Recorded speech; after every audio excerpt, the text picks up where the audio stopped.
ಶುಭಗಳಿಗೆ ದೇವಸ್ಥಾನದ ಆಡಳಿತ ಕಮಿಟಿ ಗ್ರಾಮಸ್ಥರನ್ನ ಸ್ಥಳವಂದಿಗೆಯರ್ನ ಈ ಗ್ರಾಮದ ಸಮಸ್ತ ಹಿಂದೂ ಬಾಂಧವ್ಯರನ್ನ ಪರವಾದ ಮೂಲು ಕೆಲವು ವರ್ಷದಕ್ಕ ಆಷಾಢ ಮಾಸದ ರಾಮಾಯಣ ಮಹಾಚಾರಣೆ ಬಾರಿ ಅತ್ಯಂತ ಶ್ರದ್ಧಾ ಭಕ್ತಿಡ್ ಅರ್ಥಪೂರ್ಣವಾದ ನಡತೊಂದುಂಡು ಇನಿ ಈ ವರ್ಷದ ಕಾರ್ಯಕ್ರಮ ಈ ಕ್ಷೇತ್ರಡು ಇನಿ ಪ್ರಾರಂಭ ಮಲ್ಪರೆ ಬಾರಿ ಸಂತೋಷ ಒಂದುಂಡು ಈ ಸರ್ತಿ ಬತ್ತನಂಚಿನ ಹೊಸ ಆಡಳಿತ ಕಮಿಟಿದ ಒಂಜಿ ಉತ್ಸುಕತೆ ಐತ ಯಜಮಾನರಾಯನಂಚಿನ ವಿಶ್ವನಾಥ್ ಶೆಟ್ಟಿ ನಾರ್ಲ ಆರ್ನ ಮುತಾಲಿಕೆಡು ಅಂಜನೆ ಇತರ ಸಮಿತಿದ ಸರ್ವ ಸದಸ್ಯರು ಪ್ರಧಾನ ಅರ್ಚಕಿಯರ್ನ ನೇತೃತ್ವಡು ಈ ಕಾರ್ಯಕ್ರಮ ಇನಿ ಪ್ರಾರಂಭ ಆದ 4 ಕಂತಿಡು ಈ ಕಾರ್ಯಕ್ರಮ ಆಯ್ರಂಡು ಈ ಕಾರ್ಯಕ್ರಮಗೂ ದೀಪ ಪತ್ತದ ಉದ್ಘಾಟನೆ ಮಲ್ಪೆರೆ ಉಪನಾರಿ ನಮ್ಮ ಕ್ಷೇತ್ರದ ಪ್ರಧಾನ ಅರ್ಚಕರು ವೇದಮೂರ್ತಿ ಗಣೇಶ್ ಭಟ್ರು ಅದು ವೇದಿಕೆಗೆ ಬತ್ತು ಈ ಕಾರ್ಯಕ್ರಮಡು ದೀಪ ಪತ್ತಾದ ಈ ಕಾರ್ಯಕ್ರಮ ಉದ್ಘಾಟನೆ ಮಾಡ್ಕೊಂಡು ಆಡಳಿತ ಮಂಡಳದ ಪರವಾದಿ ಅನ್ನಕ್ಕೇನೊಂದಲ್ಲೇ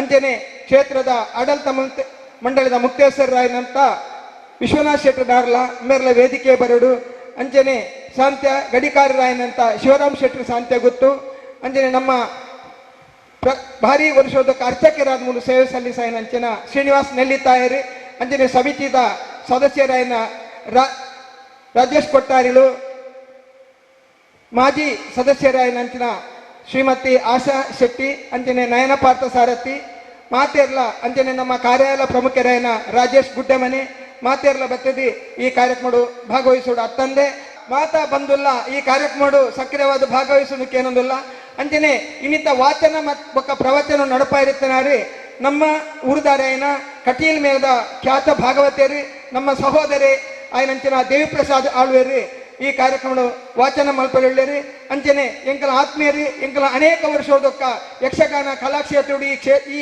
ಬಾಕಿಮಾರ ಕನ್ನಡ ವೇಷ ಪಾಡ್ದು ಸೇವೆ ಮಲ್ತನಂಚಿನ ಭಾಸ್ಕರ ಕುಕ್ಕೊಲ್ಲು ಕವಿ ಪ್ರಸಂಗಕರ್ತೆ ವಾಚನ ಯಕ್ಷಗಾನ ತಾಲಮಂತಲಡಿ ಅಗ್ರಗಣ್ಯರಾದಿ ಈ ನಮ್ಮ ಜಿಲ್ಲೆಯ ಮಿಂಚೊಂದುಪ್ಪುನಂಚಿನ ಆತ್ಮೀಯರೇ ಅಂತ ಭಾಸ್ಕರ ರೈಕುಳೆಲ್ಲ ಈ ಕಾರ್ಯಕ್ರಮಗಳು ಅತ್ಯಂತ ಗೌರವಪೂರ್ವಕವನ್ನು ಸ್ವಾಗತ ಮಲ್ತೊಂದು ಈ ಕಾರ್ಯಕ್ರಮವನ್ನು ಇದ್ದ ದೀಪಪತ್ತವನ್ನು ತೊಟ್ಟಿಗೆ ಪ್ರಧಾನ ಅರ್ಚಕರು ಉದ್ಘಾಟನೆ ಮಲ್ಪಡೊಂದು ನನಗೇನೊಂದಿಲ್ಲ. ಅಸತೋ ಮಾ ಸದ್ಗಮಯ ತಮಸೋ ಮಾ ಜ್ಯೋತಿರ್ಗಮಯ ಮೃತ್ಯೋರ್ಮಾ ಅಮೃತಂ ಗಮಯ. ಓಂ ಶಾಂತಿ ಶಾಂತಿ ಶಾಂತಿ. ದೀಪಪತ್ತದ ಕಾರ್ಯಕ್ರಮ ಉದ್ಘಾಟನೆ ಮಲ್ತನ ಅರ್ಚಕರು ರಾಜು ಶುಭ ನುಡಿನ ಪನೋಡ ತಂದೆ ಈ ಕ್ಷೇತ್ರದ ಸಿಬ್ಬಂದಿಗಳು ಅರ್ಚಕ ವರ್ಗ ಮಾತೆರ್ಲ ಈ ಕಾರ್ಯಕ್ರಮಗೂ ಪೂರ್ಣ ರೀತಿಯ ಸಹಕಾರ ಕೊಡುವೇರು ಪಣ ವಿಶ್ವಾಸೊಟ್ಟಿಗೆ ಅಕಲೆಲ್ಲ ಈ ಕಾರ್ಯಕ್ರಮ ನೆನರಿಕೆ ಮಲ್ತೊಂದು ಈ ಇತ್ತ ಶುಭ ನುಡಿನ ಕೊಡುವುದು ಪ್ರಧಾನ ಅರ್ಚಕರು ವೇದಮೂರ್ತಿ ಗಣೇಶ್ ಭಟ್ರಡ ವಿನಂತಿ ಮಲ್ತೊಂದು. ದುರ್ಗಿರಕೃಷ್ಣನೀಂ ದುರ್ವಾದರಶ್ಯಾಮಲಾಂ ಚಂದಾರ್ದೋಜ್ವಲ ಶೇಖರಾಂ ತನಯಮಾಪೀತಪಾಸೋರಸಂ ಚಕ್ರಂ ಶಂಕವಿಷಂ ಸುಧಂ ಚ ಧದತೀಂ ಕುಧಂಡವಾನಾಂ ಶಯೋಃ ಮುದ್ರೇವಾಭಯಕಾಮಧೆ ಸಗಡಿಬೃಂದಾವೃದಂಬಾನಯೋಃ. ಕ್ಷೇತ್ರದ ದುರ್ಗಾಪರಮ ದೇವರನ್ನು ಮನಸ್ಸದಿ ಸ್ಮರಣೆ ಮಟ್ಟೊಂದು ನಮ್ಮ ಆಷಾಢ ಮಾಸುಡು ರಾಮಾಯಣ ಪ್ರವಚನ ಈ ಯೋಚನೆ ಆಡಳಿತ ಮಂಡಳಿ ನಿರ್ಧಾರ ಮಾಡ್ತದೆ ದಯಪನಗ ನಮ್ಮಿಲ್ಲಡಿ ನಿತ್ಯಲ ಶಂಕ ಊದುನ ಈ ಕಾರ್ಯಕ್ರಮ ಉಂಟು ಬಯ್ಯನ ಸಂಧ್ಯಾಕಾರಡು ಶಂಕ ಊದುಡು ದಯಕೆನಗ ಆ ಶಂಕದ ಸ್ವರ ಓಡೆ ಮಠಕ್ಕೇನುಂಡ ಆ ದೂರ ಮಠಗಿ ನಮ್ಮಡಿನ ದುಷ್ಟ ಶಕ್ತಿಗಳು ಮಾತ ದೂರ ನಿರಸನ ಅಪನಗ ಆ ಶಂಕಗೂ ಆತ ಈ ಪೌರ್ಣಮಿಂದ ಅನಗ ನಮ್ಮ ರಾಮಾಯಣನ ಮಹಾಭಾರತನ ನಮ್ಮೆಲ್ಲಡಿ ಒಂದು ಪ್ರವಚನ ಮಲ್ತಂದ ಅತಂದ ಕ್ಷೇತ್ರ ಮಲ್ತಂದ ಅನ್ನ ಏತಿ ನಂಗೆ ಆ ಉಪ್ಪುಣ ಜಿತ್ನ ದುರಿತೊಳು ಆವಡಿ ಗ್ರಾಮ ರಾಜ್ಯ ಹೊರತನ ದುರಿತೊಳು ತಿನ್ನಲ್ಲ ಮಾತ ದೂರ ನಿರಸನ ಬಗ್ಗೆ ಅಂಚಿನ ಕೆಲಸನೇ ನಮ್ಮ ಆಡಳಿತ ಮಂಡಳಿ ಎಡ್ಡೆ ವಾಚನಕಾರರನ್ನು ಪ್ರವಚನಕಾರರನ್ನು ಎತ್ತಿದಿ ಮಲ ಸತ್ಕರ್ಮಗೂ ಪ್ರವೃತ್ತಿ ಮಾಡ್ತಿದ್ದೀರಿ ನಿಮಗೆ ಮಾತ ಅದನ್ನ ಮೂಜಿ ಗ್ರಾಮದ ಭಕ್ತ ಜನಗಳು ಮಾಡ್ತದೆ ಆ ಕೆಲಸನ ಪೂರ್ಣ ಮಲ್ಪಾದಿ ಅಪ್ಪನ ಸನ್ನಿಧಾನಗೂ ಅರ್ಪಣೆ ಮಲ್ಪಡುವ ಬಂದು ಆ ದೇವನ ಪರವಾದಿ ಅಂಚನೆ ಆಡಳಿತ ಮಂಡಳದ ಪರವಾದಿ ವಿನಮ್ರವಾದಿ ವಿನಂತಿ ಮತ್ತು ನೆನಪಾತ್ರನ ದೇವನ ಸನ್ನಿಧಾನಗೂ ಅರ್ಪಣೆ ಮಾಡ್ತಾರೆ. ಆತ್ಮೀಯ ಭಗವದ್ಭಕ್ತರೇ, ಮೊದಲಿಗೆ ಸರ್ವ ವಿಘ್ನಗಳನ್ನು ಕೂಡ ನಾಶ ಮಾಡುವಂತಹ ಗಣೇಶ ದೇವರನ್ನು ಸ್ತುತಿ ಮಾಡಿಕೊಂಡು ಕ್ಷೇತ್ರವಾಸಿನಿಯಾದಂಥ ತಾಯಿ ದುರ್ಗಾ ಪರಮೇಶ್ವರಿಗೆ ಭಕ್ತಿಯ ವಂದನೆಯನ್ನು ಮಾಡುತ್ತಾ ಆಷಾಢ ಮಾಸದ ಈ ಒಂದು ಕಾರ್ಯಕ್ರಮವನ್ನು ಇವತ್ತು ಇಲ್ಲಿ ನಾವು ಆರಂಭ ಮಾಡ್ತಾ ಇದ್ದೇವೆ. ರಮತೆ ತೇನ ರಾಮ ಎನ್ನುವ ಒಂದು ಶೀರ್ಷಿಕೆಯಲ್ಲಿ ಬಹುಶಃ ತಮಗೆಲ್ಲ ಗೊತ್ತಿದೆ, ನಮ್ಮ ಮಾಸಗಳ ಲೆಕ್ಕಾಚಾರ ಆಷಾಢ ಮಾಸ ಅಂತ ಹೇಳಿದರೆ ಒಂದಷ್ಟು ಕಷ್ಟಕರವಾದಂತಹ ಒಂದು ಮಾಸ ಅಂತ ನಮ್ಮ ಹಿರಿಯರೆಲ್ಲ ಹೇಳ್ತಾ ಬಂದಿದ್ದಾರೆ. ತುಳುವಿನಲ್ಲಿ ನಾವು ಆಟಿ ಅಂತ ಹೇಳ್ತೇವೆ, ಆಟಿ ತಿಂಗಳು ಅಂತೇಳಿ. ಅದು ಧಾರಾಕಾರವಾಗಿ ಮಳೆ ಸುರಿಯುವಂತಹ ಹೊತ್ತು, ಬಿಸಿಲು ಕಾದರೆ ಬಹಳ ಕಠಿಣವಾದಂತಹ ಬಿಸಿಲು. ಹಾಗಾಗಿ ಒಂದು ರೀತಿಯಲ್ಲಿ ಕಣ್ಣು ಮುಚ್ಚಾಲೆ ಆಟ ಆಡುವಂತಹ ಪ್ರಕೃತಿಯ ಒಂದು ಸಂದರ್ಭ ಅದು. ರೋಗ ರುಜಿನಗಳು ಕೂಡ ಹೆಚ್ಚಾಗಿ ಉಂಟಾಗುವುದು ಆ ಕಾಲಕ್ಕೆ. ಮತ್ತು ಅದೊಂದು ಅಶುಭದ ತಿಂಗಳು ಎನ್ನುವ ಕಾರಣಕ್ಕಾಗಿ ಯಾವುದೇ ಶುಭ ಸಮಾರಂಭಗಳು ಕೂಡ ಆಷಾಢ ಮಾಸದಲ್ಲಿ ಆಗುವುದಿಲ್ಲ. ಹಾಗಿದ್ರೆ ಅಂತಹ ಸಂಕಷ್ಟಕರವಾದಂತಹ ಸನ್ನಿವೇಶದಲ್ಲಿ ನಮ್ಮನ್ನು ಪಾರು ಮಾಡಬೇಕು ಅಂತ ಇದ್ದರೆ, ನಮಗೆ ಮನಃಶಾಂತಿ ಉಂಟಾಗಬೇಕು ಅಂತ ಇದ್ದರೆ ಭಗವದ್ ಅನುಗ್ರಹ ಬಹಳ ಮುಖ್ಯ. ಅಂತಹ ಭಗವಂತನ ಅನುಗ್ರಹ ನಮಗೆ ಉಂಟಾಗಬೇಕು ಅಂತ ಇದ್ದರೆ ಯಾವುದಾದ್ರೂ ಒಂದು ರೀತಿಯಲ್ಲಿ ಆ ದೇವರನ್ನು ಭಕ್ತಿಪೂರ್ವಕವಾಗಿ ನಾವು ಪ್ರಾರ್ಥಿಸುವಂತಹ ಅಥವಾ ನೆನೆಯುವಂತಹ ಒಂದು ಕಾರ್ಯಕ್ರಮಗಳು ಆಗ್ತಾ ಇರಬೇಕು. ಆ ಕಾರಣಕ್ಕಾಗಿ ಹಿಂದಿನ ಕಾಲದಿಂದಲೇ ಮಠ ಮಂದಿರಗಳಲ್ಲಿ ಮನೆಗಳಲ್ಲಿ ಕೂಡ ಪುರಾಣ ವಾಚನದ ಕಾರ್ಯಕ್ರಮಗಳನ್ನು ನಮ್ಮ ಹಿರಿಯರು ಮಾಡ್ತಾ ಬಂದಿದ್ದರು. ವಿಶೇಷವಾಗಿ ರಾಮಾಯಣದ ಕಥಾಶ್ರವಣ ಮತ್ತು ಕಥಾ ಪಠಣ ಮಾಡಿದರೆ ಬಹಳ ಒಳ್ಳೆಯದು ಅಂತ ಹೇಳ್ತಾರೆ ಆಷಾಢ ಮಾಸದಲ್ಲಿ. ಹಾಗಾಗಿ ಹೆಚ್ಚಿನ ಕಡೆ ಈ ರಾಮಾಯಣದ ವಾಚನ, ವ್ಯಾಖ್ಯಾನ, ಹರಿಕತೆ, ಯಕ್ಷಗಾನ ಇತ್ಯಾದಿಗಳು ಈ ತಿಂಗಳಲ್ಲಿ ನಡೆಯುತ್ತಾ ಇರುವಂಥದ್ದು. ಬಹುಶಃ ಈ ಕ್ಷೇತ್ರದಲ್ಲಿ ಕ್ಷೇತ್ರಾಡಳಿತ ಸಮಿತಿಯವರು, ಊರಿನ ಸದ್ಭಕ್ತರು ಎಲ್ಲ ಒಟ್ಟಿಗೆ ಸೇರಿಕೊಂಡು ನಿರಂತರವಾಗಿ ಕಳೆದ ಕೆಲವು ವರ್ಷಗಳಿಂದ ಈ ಒಂದು ಕಾರ್ಯಕ್ರಮವನ್ನು ಮಾಡ್ತಾ ಬಂದಿರ್ತಾರೆ ಎನ್ನುವುದನ್ನು ತಿಳಿದು ನನಗೆ ಬಹಳ ಸಂತೋಷ ಆಯಿತು. ಇದರಲ್ಲಿ ಪಾಲ್ಗೊಳ್ಳುವಂಥದ್ದು ನಮಗೂ ಕೂಡ ಒಂದು ಧನ್ಯತೆಯ ಸಂದರ್ಭ. ನಮ್ಮ ಹಿಂದಿನ ಹಿರಿಯರೆಲ್ಲ ಪುರಾಣಗಳನ್ನು, ಪುಣ್ಯಕಥೆಗಳನ್ನು, ನಮ್ಮ ಪರಂಪರೆಯನ್ನು ಇದೆಲ್ಲವನ್ನು ತಿಳ್ಕೊಂಡದ್ದು ಶಾಲೆಗೆ ಹೋಗಿ ಅಕ್ಷರಾಭ್ಯಾಸ ಮಾಡಿ ಅಲ್ಲ, ಅಥವಾ ಗ್ರಂಥಗಳನ್ನು ಓದಿ ಕೂಡ ಅಲ್ಲ. ಯಾಕಂದರೆ ಹೆಚ್ಚಿನವರಿಗೆ, ಹಿಂದಿನವರಿಗೆಲ್ಲ ಅಕ್ಷರಾಭ್ಯಾಸವೇ ಇರಲಿಲ್ಲ. ಅಂಥ ಸಂದರ್ಭದಲ್ಲಿ ಮನೆಯಲ್ಲಿ ಕಾವ್ಯವಾಚನಗಳು, ಪುರಾಣ ಪ್ರವಚನಗಳು ನಡೆಯುತ್ತಾ ಇತ್ತು, ಯಕ್ಷಗಾನ ಹರಿಕಥೆಗಳಾಗ್ತಾ ಇತ್ತು. ಅದನ್ನು ಕೇಳಿ ನಮ್ಮ ರಾಮಾಯಣ, ಮಹಾಭಾರತ, ಭಾಗವತ, ದೇವಿ ಪುರಾಣ ಇತ್ಯಾದಿಗಳನ್ನು ಕೂಡ ನಾವೆಲ್ಲ ನಮ್ಮ ಹಿರಿಯರು ತಿಳ್ಕೊಳ್ಳೋದಕ್ಕೆ ಸಾಧ್ಯ ಆಯಿತು. ನಮಗಿಂತಲೂ ಹೆಚ್ಚು ಅವರಿಗೆ ಆ ಕಥೆಯ ಜ್ಞಾನ ಇತ್ತು. ಅದಕ್ಕೆ ಕಾರಣ ಆದದ್ದು ಇಂತಹ ಪುರಾಣ ಪ್ರವಚನಗಳು ಅಥವಾ ವಾಚನಗಳು. ಬಹುಶಃ ಪ್ರಾಚೀನ ಕವಿಗಳು ಯಾವುದೇ ವಿಶ್ವವಿದ್ಯಾಲಯಕ್ಕೆ ಕಲಿತು ಅವರು ಪಂಡಿತರಾದವರಲ್ಲ. ಸ್ವಯಂ ಸಾಧನೆಯಿಂದ ಅವರು ಪಂಡಿತರಾಗಿ, ಜ್ಞಾನವಂತರಾಗಿ ಅನೇಕ ಕಾವ್ಯಗಳ ಸೃಷ್ಟಿಯನ್ನು ಮಾಡಿದರು. ವ್ಯಾಸ, ವಾಲ್ಮೀಕಿ, ಭೌಭೂತಿ ಮೊದಲಾದವರೆಲ್ಲ. ಹಾಗಾಗಿ ಅವರ ಪುರಾಣಗಳನ್ನು, ಕಾವ್ಯಗಳನ್ನು ವಾಚನ ಮಾಡುವಂತಹ ಒಂದು ಕೆಲಸವನ್ನು ನಾವು ನಿರಂತರ ಮಾಡ್ತಾ ಇದ್ದೇವೆ. ಇವತ್ತು ಇಲ್ಲಿ ರಾಮಾಯಣದ ವಾಚನ ಪ್ರವಚನದ ಕಾರ್ಯಕ್ರಮವನ್ನು ಇಟ್ಟುಕೊಂಡಿದ್ದಾರೆ. ರಮಂತೆ ತೇನ ರಾಮ, ರಾಮ ಎನ್ನುವವ ನಮ್ಮ ಮನಸ್ಸನ್ನು ರಮಿಸುವವ. ಹಾಗಾಗಿ ರಾಮಣೀಯಕವಾದಂತಹ ನಾಮ ರಾಮನದ್ದು. ಋಷಿಗಳ ಮನಸ್ಸಿನಲ್ಲಿ ಸದಾ ವಿಹರಿಸ್ತಾ ಇರುವವನಂತೆ ರಾಮ. ರಮಂತೆ ಯೋಗೀನಾಮ್ ಅಂತ ಹೇಳ್ತಾರೆ. ಅಂತಹ ರಾಮ, ಅವನ ನಾಮಸ್ಮರಣೆಯೇ ಬಹಳ ಒಳ್ಳೆಯದು. ಅದನ್ನು ಕೇಳಿದರೆ ಅಥವಾ ವಾಚನ ಮಾಡಿದರೆ ಅದರಿಂದ ನಮ್ಮ ಆತ್ಮ ಸಂಸ್ಕಾರ ಉಂಟಾಗ್ತದೆ. ಈ ರಾಮಾಯಣವನ್ನು ಬರೆದಂತಹ ವಾಲ್ಮೀಕಿ ಅವ ಹಿಂದೆ ಒಬ್ಬ ಬೇಡರವನಾಗಿದ್ದ ಅಂತ ನಿಮಗೆಲ್ಲ ಗೊತ್ತಿದೆ.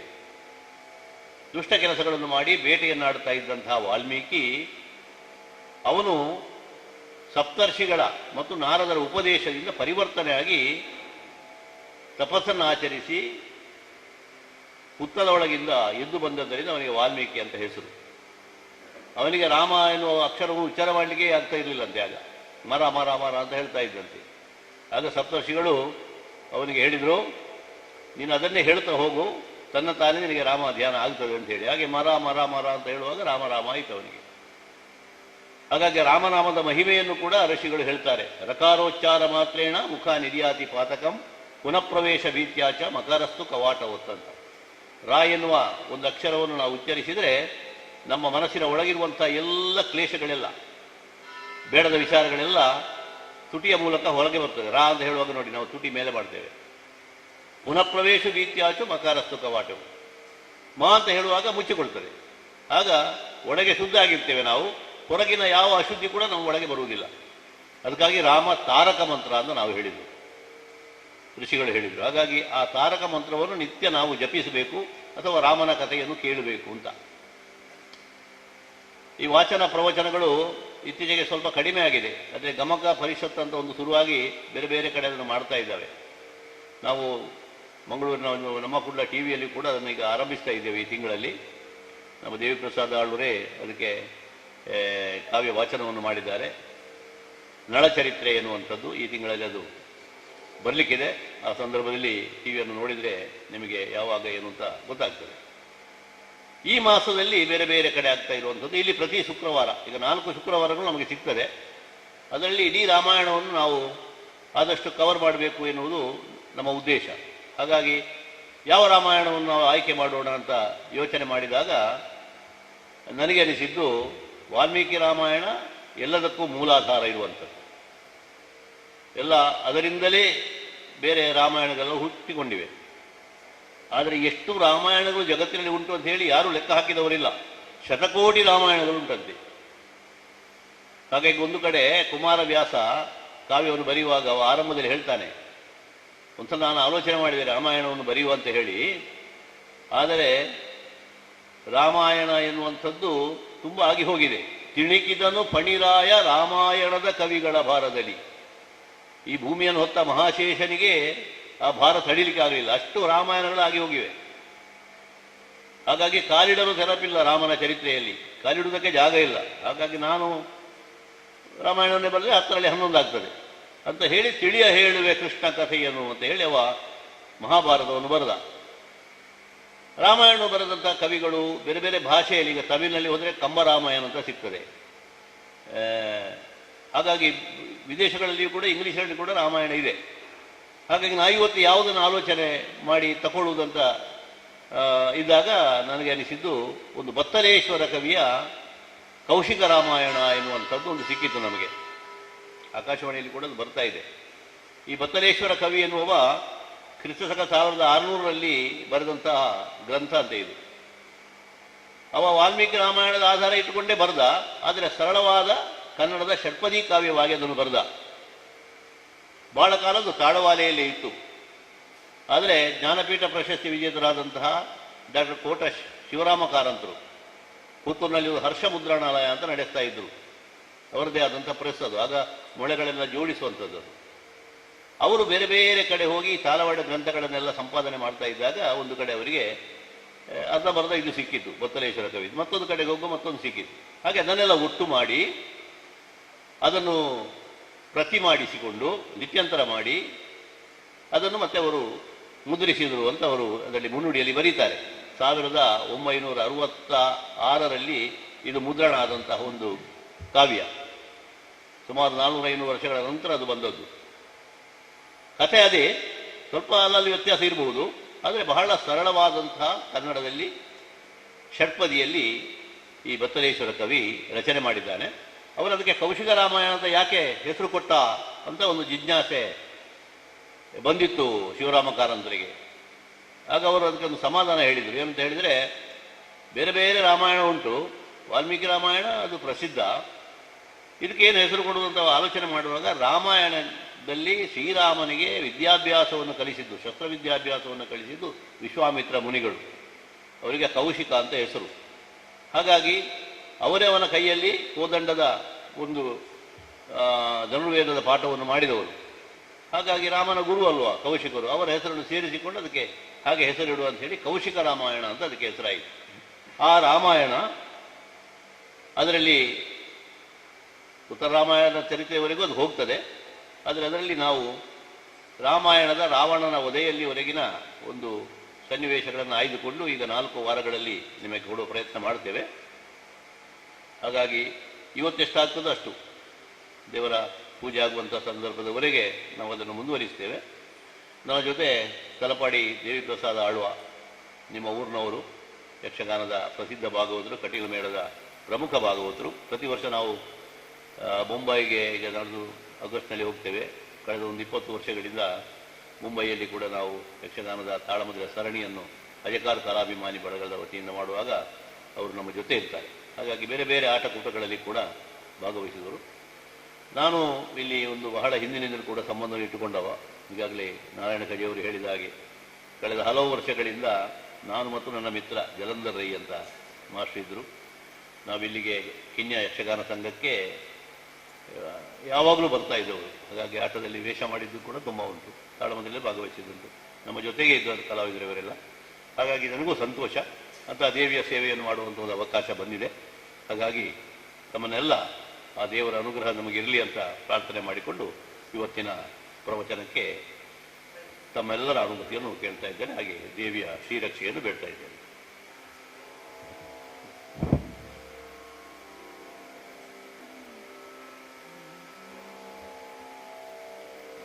ಗಣಪತಿ ಸ್ತುತಿಯೊಂದಿಗೆ ಕಾವ್ಯವನ್ನು ಬತ್ತಲೇಶ್ವರ ಕವಿ ಪ್ರಾರಂಭ ಮಾಡ್ತಾರೆ.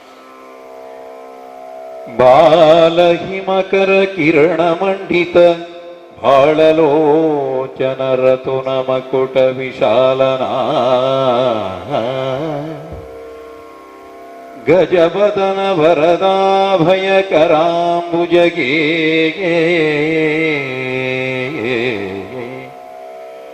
ಶೈಲಜಾವರ ಪುತ್ರ ಸಕಲ ಸುರಾಳಿ ವಂದಿತ ಚರಣ ಕಮಲನೆ ಶೈಲಜಾವರ ಪುತ್ರ ಸಕಲ ಸುರಾಳಿ ವಂದಿತ ಚರಣ ಕಮಲನೆ ಪಾಲಿಸೆನ್ನಯ ಮತಿಗೆ ಮಂಗಲವಿತ್ತು ಗಣನಾಥ ಪಾಲಿಸೆನ್ನಯ ಮತಿಗೆ ಮಂಗಲವಿತ್ತು ಗಣನಾಥ.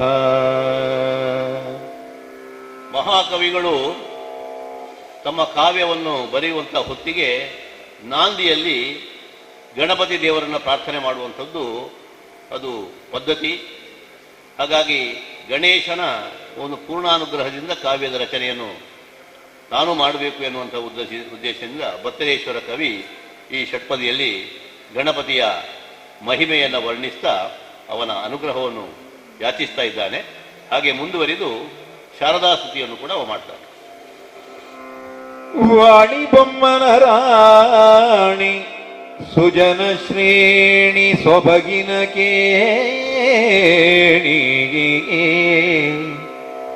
ಸತಿ ಸುಪ್ಪಾಣಿ ವರ್ಗ ಶ್ರೇಣಿ ಪುಸ್ತಕ ಪಾಣಿ ಸುಶ್ರೋಣಿ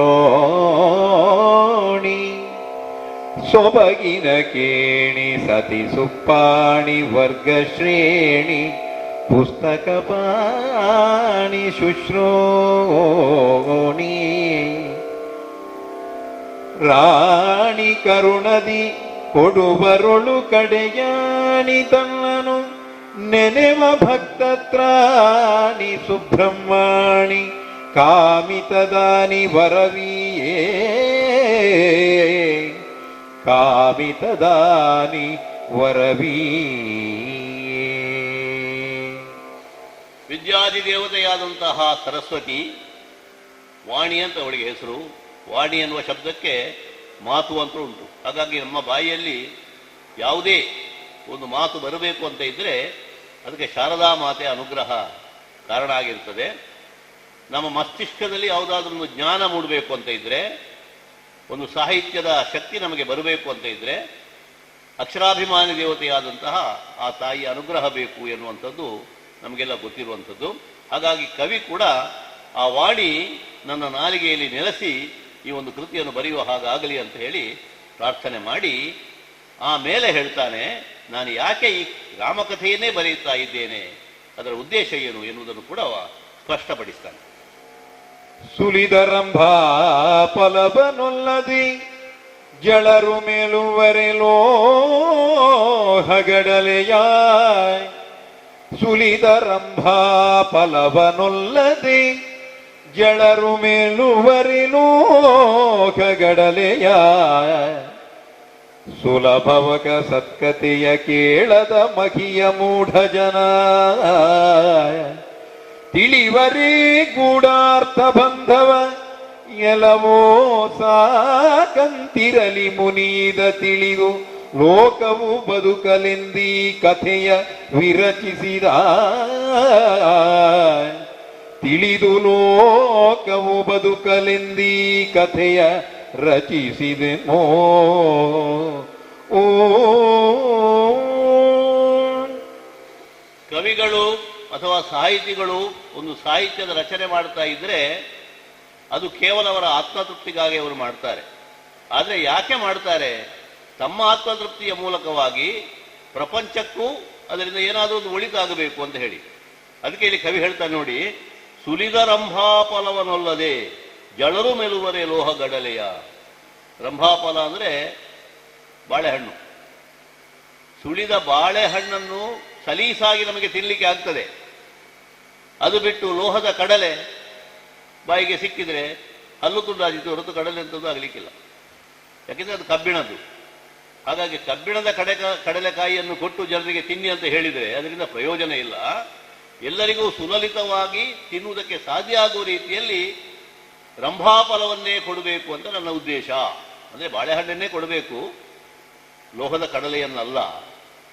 ಹಾಗಾಗಿ ಸುಲಭವ ಸತ್ಕಥೆಯ ಕೇಳದೆ, ಸುಲಭವಾದಂತಹ ಒಂದು ಕಥೆ, ಎಲ್ಲರಿಗೂ ಅರ್ಥವಾಗುವ ರೀತಿಯ ಒಂದು ಕಥೆಯನ್ನು ಕೇಳದೆ ಮಹಿಯ ಮೂಢಜನ ತಿಳಿವರೇ ಗೂಢಾರ್ಥ ಬಂಧವ. ಈ ಪ್ರಪಂಚದ ಮೂಢರಾದಂತಹ ಅಂದರೆ ಮುಗ್ಧರಾದಂತಹ ಜನರು ಗೂಢಾರ್ಥ ಇರುವಂತಹ ಕಥೆಯನ್ನು ಕೇಳಲಿಕ್ಕೆ ಇಷ್ಟಪಡ್ತಾರೆಯೇ? ಕತೆ ಹೇಳಿದ ಮೇಲೆ ಅರ್ಥ ಆಗದೆ ಅದರ ಗೂಢಾರ್ಥ ಏನು ಭಾವಾರ್ಥ ಏನು ಅಂತ ವಿಮರ್ಶೆ ಮಾಡುವುದಕ್ಕೆ ಸಾಧ್ಯ ಇಲ್ಲದವರಿಗೆ ಕತೆ ಹೇಳಿಯೂ ಪ್ರಯೋಜನ ಇಲ್ಲ. ಹಾಗಾಗಿ ಅಂಥ ಕಥೆಯನ್ನಲ್ಲ, ಎಲ್ಲರಿಗೂ ಅರ್ಥ ಆಗುವ ಸತ್ಕಥೆಯನ್ನು ಹೇಳಬೇಕು ಅಂತ ನನ್ನ ಉದ್ದೇಶ. ಆ ಕಥೆ ಯಾವುದು ಅಂತ ಕೇಳಿದರೆ ಪೂಜ್ಯರಾದ ವಾಲ್ಮೀಕಿ ಮಹರ್ಷಿಗಳು ಬರೆದಂತಹ ರಾಮಾಯಣದ ಕಥೆ. ಆ ಕಾರಣದಿಂದ ನಾನು ರಾಮಾಯಣವನ್ನೇ ಇಲ್ಲಿ ಹೇಳ್ತಾ ಇದ್ದೇನೆ ಅಂತ ಕವಿ ಹೇಳಿ ಆ ರಾಮನ ಜನ್ಮ ಅಥವಾ ಅವತಾರ ಯಾಕಾಯಿತು ಎನ್ನುವುದನ್ನು ಕೂಡ ವಿವರಿಸ್ತಾನೆ ನೋಡಿ. ಸುರರು ದಾನವ ಬಾಧೆಗಾರದಿ ಹರಿಗೆ ಕುಯ್ಯಲ ನಿಟ್ಟೊಡವರಿಗೆ, ಸುರರು ದಾನವ ಬಾಧೆಗಾರದಿ ಹರಿಗೆ ಕುಯ್ಯಲ ನಿಟ್ಟೊಡವರಿಗೆ, ಕರುಣದಲ್ಲಿ ಮೈದೋರಿ ನರಹರಿ ಅಭಯವನು ನೆಗಗಿ, ಧರಣಿಪತಿ ದಶರಥಗೆ ನಾನವತರಿಸುವೆನು ಸುತನಾಗಿ ಧರೆಯಲಿ, ತರುಚರರು ನೀವಾಗಿ ಜನಿಸುವುದೆಂದು ನೇಮಿಸಿದ, ತರುಚರರು ನೀವಾಗಿ ಜನಿಸುವುದೆಂದು ನೇಮಿಸಿದ.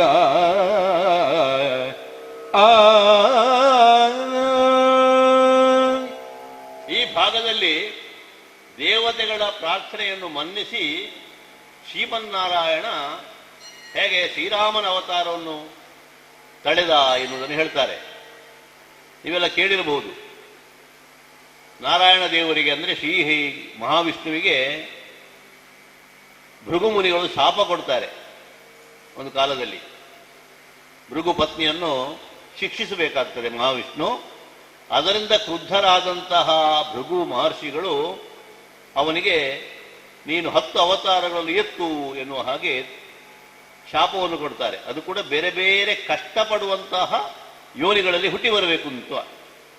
ಈಗ ದೇವರಿಗೆ ಋಷಿಗಳು ಶಾಪ ಕೊಟ್ಟದ್ದು ತಗಲ್ತದೆ ಅಂತ ಏನೂ ಇಲ್ಲ.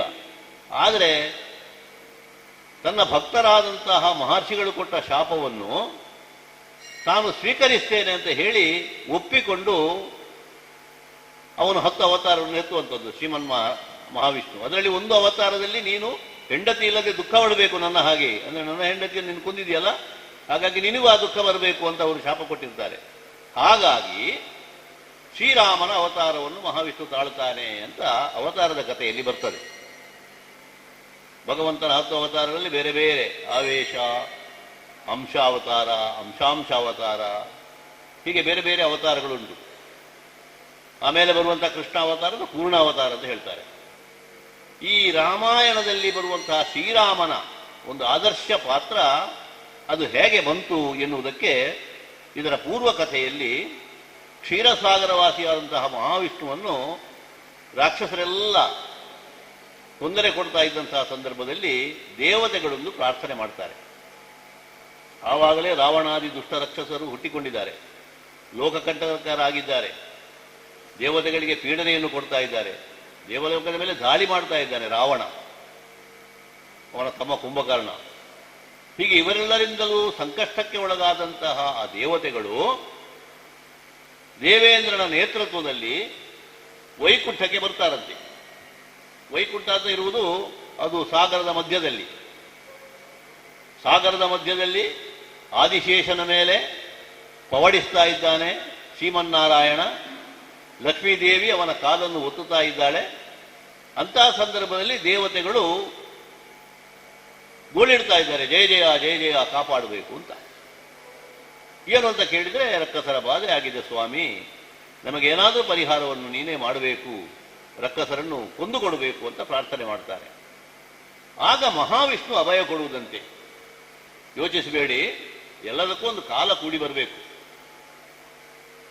ಹಾಗೆ ಎದ್ದು ಹೋಗಿ ರಕ್ಕಸರನ್ನು ಕೊಂದು ಬರುವುದಕ್ಕೆ ನಮಗೆ ಸಾಧ್ಯ ಇಲ್ಲ ಅಂತ ಏನೂ ಇಲ್ಲ. ಆದರೆ ರಕ್ಕಸರು ಮಾಡಬೇಕಾದಂತಹ ಕೆಲಸಗಳು ತುಂಬ ಇದ್ದಾವೆ. ಅವರು ಲೋಕಕಂಟಕರು ಎನ್ನುವ ಹಾಗೆ ಪ್ರಕೃತಿ ಅವರಿಗೆ ಮುನಿಯಬೇಕು. ಆ ದೃಷ್ಟಿಯಿಂದ ಅವರು ವಿಜೃಂಭಿಸುವ ಹೊತ್ತಿಗೆ, ನಾನು ದಶರಥ ಕೌಸಲ್ಯರ ಮಗನಾಗಿ ಹುಟ್ಟುತ್ತೇನೆ, ಭೂಲೋಕದಲ್ಲಿ ಮನುಷ್ಯನಾಗಿ ನಾನು ಅವತರಿಸ್ತೇನೆ. ನಾನು ಭೂಲೋಕದಲ್ಲಿ ಹುಟ್ಟಿದ ಸಂದರ್ಭದಲ್ಲಿ ದೇವತೆಗಳಾದಂತಹ ನೀವು ಕೂಡ ನನ್ನ ಸಹಾಯಕ್ಕೆ ಬೇಕಾಗುತ್ತದೆ. ನೀವೆಲ್ಲ ತರುಚರರಾಗಿ ಜನ್ಮವನ್ನು ಪಡೆಯಬೇಕು. ತರುಚರರು ಅಂದರೆ ಮರ್ಕಟರಾಗಿ, ನೀವೆಲ್ಲ ಮಂಗಗಳ ಅವತಾರವನ್ನು ಹೊಂದಬೇಕು ಅಂತ ಹೇಳಿ ಅವರಿಗೆ ಅಭಯವನ್ನು ಕೊಡ್ತಾನಂತೆ ಶ್ರೀಮನ್ನಾರಾಯಣ. ಅದರ ಫಲವಾಗಿ ನೋಡಿ, ಆ ದೇವತೆಗಳೆಲ್ಲ ಬೇರೆ ಬೇರೆ ರೂಪದಲ್ಲಿ ಭೂಮಿಯಲ್ಲಿ ಜನ್ಮಿಸ್ತಾರೆ. ರಾಮಾಯಣದಲ್ಲಿ ಆ ಕಥೆ ಬರ್ತದೆ. ಹೇಗೆ? ಅನಿಮಿಷಾಧಿಪವಾಲಿ ಜಾಂಬವನಜ ಭವನಾಗಿರಲು ರವಿಸುತನೆನಿಸಿದನು ಸುಗ್ರೀವ, ಈಶನು ಹನುಮನೆಂದೆನುತ ಈಶನು ಹನುಮನೆಂದೆನುತ ಜನಿಸೇ ಚಂದ್ರಮದಧಿ ಮುಖ್ಯಾದಿ ಅನಲ ನೀಲನು ನಿರುತಿ ಕೇಸರಿ ಪನಸ ವರುಣನು ವಿಶ್ವಕರ್ಮನು ನಳನ ಹೆಸರಿನಲಿ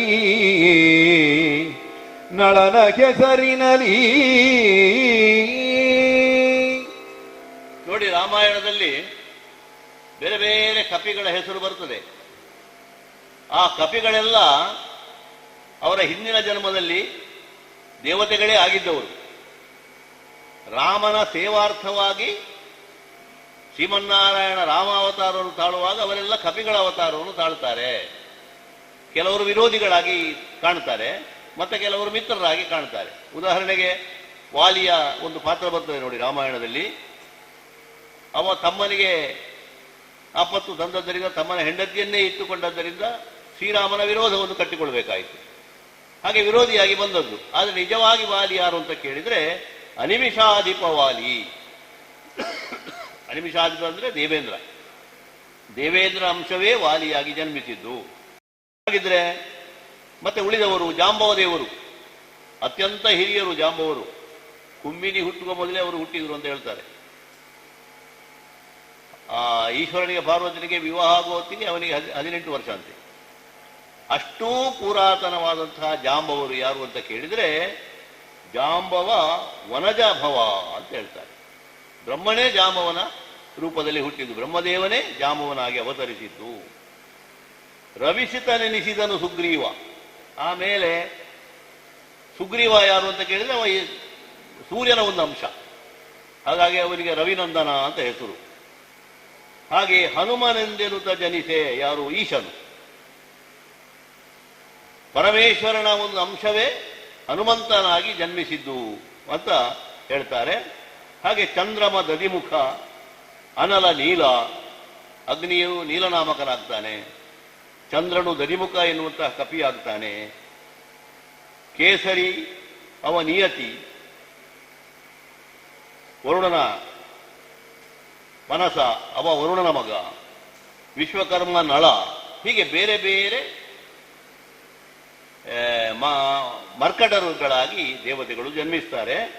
ಅವರೆಲ್ಲರೂ ಕೂಡ ಲೆಕ್ಕಕ್ಕೆ ಎಷ್ಟು ಬಂದಿದ್ದಾರೆ? 33 ಕೋಟಿ ದೇವತೆಗಳು ಅಂತ ಲೆಕ್ಕ. ಇಲ್ಲಿ ಆ ದೇವತೆಗಳ ವರ್ಗದಲ್ಲಿ ಯಕ್ಷರು ಗಂಧರ್ವರು ಕೂಡ ಸೇರ್ತಾರೆ. ಹಾಗಾಗಿ ಕಿಷ್ಕಿಂಧೆಯಲ್ಲಿ ಜನ್ಮಿಸಿದ ಕಪಿಗಳ ಸಂಖ್ಯೆ ಎಷ್ಟು ಅಂತ ಕೇಳಿದರೆ 77 ಕೋಟಿ ಕಪಿನಾಯಕರಂತೆ, 18 ಪದ್ಮ ವಾನರರಂತೆ. ದೇವತೆಗಳಷ್ಟೇ ಸಂಖ್ಯೆಯಲ್ಲಿ ಭೂಮಿಯಲ್ಲಿ ಈ ವಾನರು ಜನ್ಮಿಸ್ತಾರೆ ಅಂತ ಹೇಳಿ ವಾಲ್ಮೀಕಿಯ ರಾಮಾಯಣದಲ್ಲಿ ಉಂಟು. ಅದನ್ನು ಬತ್ತಲೇಶ್ವರ ಕವಿ ಕೂಡ ಬರೀತಾರೆ. ಹಾಗೆ ಜನ್ಮಿಸಿ ಅವರು ಏನು ಮಾಡಿದರು ಎನ್ನುವುದೇ ರಾಮಾಯಣದ ಕತೆ. ಅದು ಪ್ರಾರಂಭ ಆಗುವುದು ದಶರಥ ಚಕ್ರವರ್ತಿಯ ರಾಜ್ಯಭಾರದಿಂದ. ನೋಡಿ ಹೇಗಿತ್ತು ದಶರಥನ ವ್ಯಕ್ತಿತ್ವ. ಸ್ಥಿರತೆಯಲಿ ಕನಕಾದ್ರಿ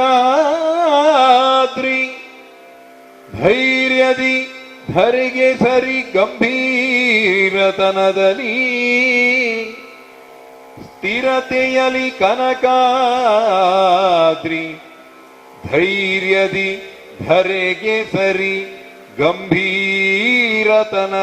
ಶರಧಿಗಿಣೆ ಕೊಡುವಲ್ಲಿ ಸುರತರು ತೇಜದಲ್ಲಿ ತರಣಿ. ಸಿರಿಯುಳ ಬಲಿ ಭೋಗದಿಡೆಯಲಿ ಸುರಪರೂಪದಿ ಮದನ. ಭೋಗದಿಡೆಯಲಿ ಸುರಪರೂಪದಿ ಮದನ ಹಗೆಗಳ ಹರಣದಲ್ಲಿ ಕಾಲಾಗ್ನಿ ರುದ್ರನು ಭೂಪದ ಶರಥನೋ ಭೂಪದ ಶರಥನೋ. ನಮ್ಮ ಈ ಭರತ ವರ್ಷಕ್ಕೆ ಆರ್ಯಾವರ್ತ ಅಂತ ಹೆಸರು. ಜಂಬೂ ದ್ವೀಪ ಅಂತಲೂ ಕರೀತಾರೆ. ಪ್ರಾಚೀನದಲ್ಲಿ ಜಂಬೂ ದ್ವೀಪದಲ್ಲಿ 56 ದೇಶಗಳಿತ್ತು. ಆ 56 ದೇಶಗಳಿಗೂ ಮುಖ್ಯವಾಗಿರುವಂಥದ್ದು ಒಂದು ಚಕ್ರವರ್ತಿಯ ಸ್ಥಾನ. ಸೂರ್ಯವಂಶ ಮತ್ತು ಚಂದ್ರವಂಶ ಅಂತ 2 ವಂಶಗಳು ರಾಜರುಗಳಲ್ಲಿ. ಅದರಲ್ಲಿ ಸೂರ್ಯವಂಶದ ಚಕ್ರವರ್ತಿಗಳು ಇಡೀ ಜಂಬೂ ದ್ವೀಪಕ್ಕೆ ಈ ತ್ರೇತಾಯುಗದಲ್ಲಿ ಅಧಿಕಾರಿಗಳು. ಅವರ ರಾಜಧಾನಿ ಕೋಸಲ ಅಥವಾ ಅಯೋಧ್ಯೆ. ಅಲ್ಲಿ ಚಕ್ರವರ್ತಿಯಾಗಿರತಕ್ಕಂತಹ ಸೂರ್ಯವಂಶದ ಮಹಾರಾಜ ಒಬ್ಬ ಇದ್ದ. ಅವನ ಹೆಸರು ದಶರಥ ಚಕ್ರವರ್ತಿ ಅಂತ. ಅವನಿಗಿಂತ ಪೂರ್ವದಲ್ಲಿ ತುಂಬ ಮಂದಿ ಆಗಿ ಹೋಗಿದ್ದಾರೆ. ಅಜ ಮಹಾರಾಜ ಎನ್ನುವ ಒಬ್ಬ ಅಯೋಧ್ಯೆಯನ್ನು ಆಳ್ತಾ ಇರ್ತಾನೆ. ಅವನ ಮಗನಾಗಿ ಹುಟ್ಟಿದವ ಈ ದಶರಥ. ದಶರಥ ಚಕ್ರವರ್ತಿ ಎಂಥವ ಅಂತ ಹೇಳಿದರೆ ಸ್ಥಿರತೆಯಲ್ಲಿ ಕನಕಾದ್ರಿ ಅಂತೆ ಬತ್ತಲೇಶ್ವರ ಕವಿ ಹೇಳುದು. ಸ್ಥಿರವಾಗಿದ್ದಾನೆ. ಅವನ ಚಿತ್ತ ಯಾವತ್ತೂ ಕೂಡ ವಿಚಲಿತ ಆಗುವುದಿಲ್ಲ. ಹೇಗೆ ಕನಕಾದ್ರಿಯ ಹಾಗೆ. ಕನಕಾದ್ರಿ ಅಂದರೆ ಮೇರುಗಿರಿ. ಮೇರುಗಿರಿ ಅಚಲವಾಗಿದೆ. ಹಾಗಾಗಿ ಪರ್ವತಕ್ಕೆ ಅಚಲ ಅಂತ ಹೆಸರುಂಟು, ಚಲಿಸುವುದಿಲ್ಲ ಅಂತ. ಅಷ್ಟು ಅಚಲವಾದಂತಹ ವ್ಯಕ್ತಿತ್ವವನ್ನು ಹೊಂದಿದವ ಈ ದಶರಥ. ಮತ್ತೆ ಧೈರ್ಯದಿ ಧರೆಗೆ ಸರಿ. ಧೈರ್ಯ. ಈ ಭೂಮಿ ನೋಡಿ ಎಂಥವರನ್ನು ಕೂಡ ಸಹಿಸ್ತದೆ. ತಾಳ್ಮೆಯೂ ಅಷ್ಟೇ ಉಂಟು. ಅನ್ಯಾಯಗಾರನಿಗೂ ಅದು ಆಸರೆ ಕೊಡ್ತದೆ, ಪುಣ್ಯಾತ್ಮನಿಗೂ ಹೇಗೂ ಆಸರೆಯನ್ನು ಕೊಡ್ತದೆ ಭೂಮಿ. ಅದೆಲ್ಲವನ್ನೂ ಸಹಿಸಿಕೊಳ್ತದೆ. ಹಾಗೆ ಸಹಿಸಿಕೊಳ್ಬೇಕಂದ್ರೆ ಅದಕ್ಕೆ ಧೈರ್ಯ ಬೇಕು. ಅಷ್ಟು ಭೂಮಿಗೆ ಸಮನಾದಂತಹ ಒಂದು ಧೈರ್ಯವನ್ನು ಹೊಂದಿದವನು ದಶರಥ. ಆಮೇಲೆ ಗಾಂಭೀರ್ಯದಲ್ಲಿ ಶರಧಿ. ಸಮುದ್ರದ ಬದಿಯಲ್ಲಿ ನಮಗೆ ಅಲೆಗಳೆಲ್ಲ ಕಾಣುತ್ತದೆ, ಆದರೆ ಅದರ ಮಧ್ಯಕ್ಕೆ ಹೋದಾಗೆ ಗಂಭೀರವಾಗಿರುತ್ತದೆ ಶರಧಿ. ಸಾಗರದ ಗಂಭೀರತೆ ಅಂತ ಹೇಳುವುದು. ವಿಶಾಲವಾದಂತಹ ನೀರಿನ ರಾಶಿ ನೋಡುವಾಗ ಒಂದೇ ರೀತಿ ನಮಗೆ ಕಾಣ್ತದೆ. ಅಂದರೆ ಗಾಂಭೀರ್ಯ ಅಂದರೆ ಹಾಗೆ. ಕೆಲವರು ವ್ಯಕ್ತಿತ್ವ ಮನಸ್ಸಿನಲ್ಲಿ ಎಷ್ಟೇ ಅವರಲ್ಲಿ ಯೋಚನೆಗಳಿರಲಿ, ನೋಡುವಾಗ ತುಂಬ ಗಂಭೀರವಾಗಿ ಕಾಣ್ತಾರೆ. ಅದೊಂದು ಗೌರವದ ಒಂದು ವ್ಯಕ್ತಿತ್ವ. ಅಂತಹ ಗಂಭೀರವಾದಂತಹ ವ್ಯಕ್ತಿತ್ವವನ್ನು ಹೊಂದಿದವ ದಶರಥ ಚಕ್ರವರ್ತಿ ಅಂತ ಕವಿ ಹೇಳ್ತಾನೆ. ಆಮೇಲೆ ಕೊಡುವಲ್ಲಿ ಸುರತರು. ಯಾರಿಗಾದರೂ ಏನಾದರೂ ಕೊಡಬೇಕು ಅಂತ ಇದ್ರೆ ಆಲೋಚನೆ ಮಾಡುವುದಿಲ್ಲವ. ಕಲ್ಪವೃಕ್ಷದ ಹಾಗೆ. ಕಲ್ಪವೃಕ್ಷದ ಬುಡಕ್ಕೆ ಹೋದರೆ ಬರಿಗೈಯಿಂದ ಯಾರೂ ಬರಲಿಕ್ಕಿಲ್ಲ. ತೆಂಗಿನ ಮರದಲ್ಲಿ ಎಲ್ಲವೂ ನಮಗೆ ಉಪಯೋಗಕ್ಕೆ ಬರುವಂಥದ್ದು. ಹಾಗೆ ಇವನು ಕೊಡುವಲ್ಲಿ ದಾನಗುಣದಲ್ಲಿ ಸುರತರು ಕಲ್ಪವೃಕ್ಷಕ್ಕೆ ಸಮ. ತೇಜದಲ್ಲಿ ತರಣಿ. ತೇಜ ಅಂದರೆ ವರ್ಚಸ್ಸು. ಸೂರ್ಯನ ಎದುರಲ್ಲಿ ಯಾವ ಸೊಡರೂ ನಮಗೆ ಕಾಣುವುದಿಲ್ಲ. ಹಾಗೆ ಸೂರ್ಯನಷ್ಟು ತೇಜೋವಂತನಾಗಿರುವವನು ದಶರಥ. ಸಿರಿಯೊಳ ಬಲಿ ಚಕ್ರವರ್ತಿ ಒಂದು ಕಾಲಕ್ಕೆ 3 ಲೋಕವನ್ನು ಗೆದ್ದವ. ಹಾಗಾಗಿ ಅವನಿಗೆ ದೊಡ್ಡ ಸಂಪತ್ತಿತ್ತು. ಆ ಬಲಿಯ ಸಂಪತ್ತನ್ನು ಕೂಡ ಹೊಂದಿದವ. ಭೋಗದೆಡೆಯಲ್ಲಿ ಸುರಪ. ಸುಖ ಅಂತ ಹೇಳಿದರೆ ಸ್ವರ್ಗ ಸುಖಕ್ಕಿಂತ ಮಿಗಿಲಾದದ್ದು ಏನೂ ಇಲ್ಲ. ಸುರಪನಿಗೆ ಯಾವುದು ಹೇಳಿ ಕಡಿಮೆ? ಅಲ್ಲಿ ಎಲ್ಲ ಸುವಸ್ತುಗಳು ಉಂಟು, ಅಷ್ಟೈಶ್ವರ್ಯಗಳು ಉಂಟು, ಕಾಮಧೇನು, ಕಲ್ಪವೃಕ್ಷ, ಗೋಮೇಧಿಕ, ಉಚ್ಚೈಶ್ವಸು ಎಲ್ಲ ಉಂಟು ಅವನಿಗೆ. ಹಾಗಾಗಿ ಅವನಿಗೆ ದಾರಿದ್ರ್ಯ ಎನ್ನುವುದಿಲ್ಲ. ಯಾವ ಸುಖವನ್ನು ಬೇಕಿದ್ರೂ ಅನುಭವಿಸುವುದು. ರಂಭಾದಿ ನಾರಿಯರಿದ್ದಾರೆ. ಅಂತ ಭೋಗವಂತನಾದಂತಹ ಇಂದ್ರನನ್ನು ಕೂಡ ನಾಚಿಸುವ ಹಾಗೆ ದಶರಥ ಚಕ್ರವರ್ತಿ ಇದ್ದ. ರೂಪದಿ ಮದನ, ನೋಡ್ಲಿಕ್ಕೆ ಮನ್ಮಥನ ಹಾಗೆ. ರೂಪದಲ್ಲಿ ಅಷ್ಟು ಸುಂದರನಾಗಿದ್ದವನು. ಹಗೆಗಳ ಹರಣದಲ್ಲಿ ಕಾಲಾಗ್ನಿ, ಶತ್ರುಗಳನ್ನೆಲ್ಲಾದರೂ ಬಗ್ಗುಬಡಿಸುವಲ್ಲಿ ಕಾಲಾಗ್ನಿ ಹಾಗೆ, ಅಂದ್ರೆ ಕಾಡ್ಗಿಚ್ಚಿನ ಹಾಗೆ. ಯಾವ ಶತ್ರುಗಳು ಅಲ್ಲಿ ನಿಲ್ಲಿಕ್ಕಿಲ್ಲ. ಕಾಡ್ಗಿಚ್ಚು ಒಂದು ಸಲ ಹತ್ತಿಕೊಂಡ್ರೆ ಆ ವನದಲ್ಲಿರುವುದು ಎಲ್ಲವೂ ಸುತ್ತು ಹೋಗ್ತದೆ. ಎಂತೆಂಥ ಕಠಿಣ ಮರಗಳಿರ್ಬೋದು, ಕಲ್ಲುಗಳಿರ್ಬೋದು, ಅದು ನೀರಾಗಿ ಹೋಗ್ತದೆ. ಹಾಗೆ ಶತ್ರುಗಳನ್ನು ಎದುರಿಸುವಲ್ಲಿ ಕಾಲಾಗ್ನಿಗೆ ಸಮ, ಕಾಲಾಗ್ನಿ ರುದ್ರನಿಗೆ ಸಮ. ಅಂತಹ ದಶರಥ ಚಕ್ರವರ್ತಿ ಆಳ್ತಾ ಇದ್ದ ಅಯೋಧ್ಯೆಯಲ್ಲಿ. ಆದರೆ ಏನು ಮಾಡುವುದು? 60,000 ವರ್ಷ ಅವ ಆಳಿದ್ದಾನಂತೆ. ಈಗಿನ ಕಾಲಮಾನ ಅಲ್ಲ. ಈಗಿನ ಮನುಷ್ಯರಿಗೆ 60 ವರ್ಷದವರೆಗೆ ಬದುಕಿದ್ದು ದೊಡ್ಡ ವಿಷಯ. ಆದರೆ ದಶರಥ ಚಕ್ರವರ್ತಿ 60,000 ವರ್ಷ ಆಡಳಿತವನ್ನೇ ನಡೆಸಿದ್ದಾನೆ. ಹಾಗಿದ್ರೆ ಅವನಿಗೆ ಆಯುಷ್ಯ ಎಷ್ಟಿರ್ಬೋದು? ಆದರೆ ಏನು ಮಾಡೋಣ? ಒಂದಲ್ಲ ಎರಡಲ್ಲ 3 ಮದುವೆ ಆದವ. ಕೌಸಲ್ಯೆ, ಸುಮಿತ್ರೆ, ಕೈಕೇಯಿ. ಒಬ್ಬರಲ್ಲಿ ಮಕ್ಕಳಾಗಲಿಲ್ಲ ಅಂತ ಮತ್ತೊಬ್ಬಳಲ್ಲಿ ಮಕ್ಕಳಾಗಲಿ, ಇನ್ನೊಂದು ಮದುವೆ ಆಗಲಿಲ್ಲ. 3 ಮಡದಿರಲ್ಲಿಯೂ ಮಕ್ಕಳಾಗಲಿಲ್ಲ. ಅದು ಬಿಟ್ಟು ಉಪಪತ್ನಿಯರು ತುಂಬಾ ಇದ್ದಾರೆ ದಶರಥನಿಗೆ. ಆದರೆ ಮಕ್ಕಳ ಭಾಗ್ಯ ಇರಲಿಲ್ಲ. ಆ ಚಿಂತೆಯಲ್ಲಿಯೇ ಇರುವಂತಹ ಹೊತ್ತಿಗೆ ಏನು ಮಾಡುವುದು ಅಂತ ಅವನು ಆಲೋಚನೆ ಮಾಡಿದ. ಇನ್ನಾದರೂ ಈಗ ವಯೋವೃದ್ಧನಾಗಿದ್ದಾನೆ. ನಾಳೆ ಸೂರ್ಯವಂಶದ ಚಕ್ರವರ್ತಿ ಪೀಠವನ್ನು ಆಳುವುದು ಯಾರು? ನನಗೆ ಉತ್ತರಾಧಿಕಾರಿ ಯಾರು ಅಂತ ಆ ಚಿಂತೆಯಲ್ಲೇ ಅವ ಇದ್ದಾಗ ಕುಲಗುರುಗಳಾದಂತಹ ವಶಿಷ್ಠರು ಬರ್ತಾರಂತೆ. ಅವರೊಂದು ಮಾತು ಹೇಳ್ತಾರೆ.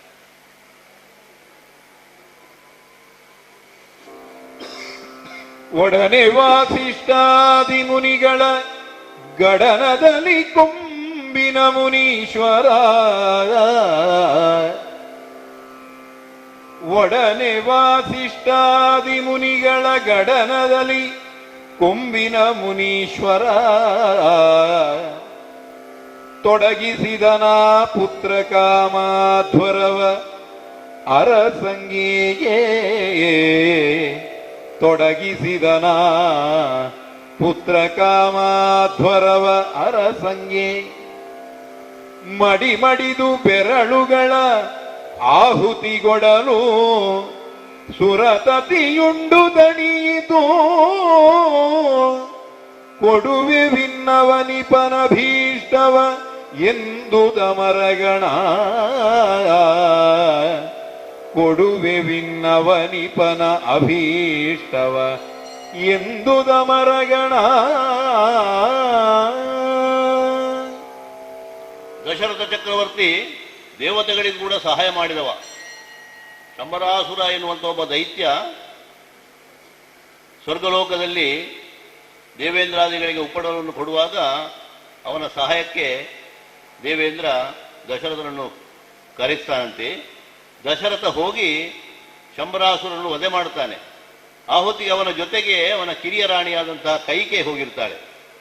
ಶಂಬರಾಸುರಲ್ಲಿ ಯುದ್ಧ ಮಾಡಬೇಕಾಗಿದ್ರೆ ದಶರಥನ ರಥದ ಚಕ್ರ ಅದು ಕದಲ್ತದಂತೆ, ಅದರ ಕೀಲು ಹೋಗಿ ಇನ್ನೇನದು ಬೀಳಬೇಕು. ಅಷ್ಟೊತ್ತಿಗೆ ನೋಡಿದಂತಹ ಆ ಕೈಕೆ ಹೋಗಿ ತನ್ನ ಕಿರುಬೆರಳನ್ನು ಅದಕ್ಕೆ ಕೊಟ್ಟು ಅಪಾಯದಿಂದ ಪಾರು ಮಾಡಿದ್ದಾಳೆ.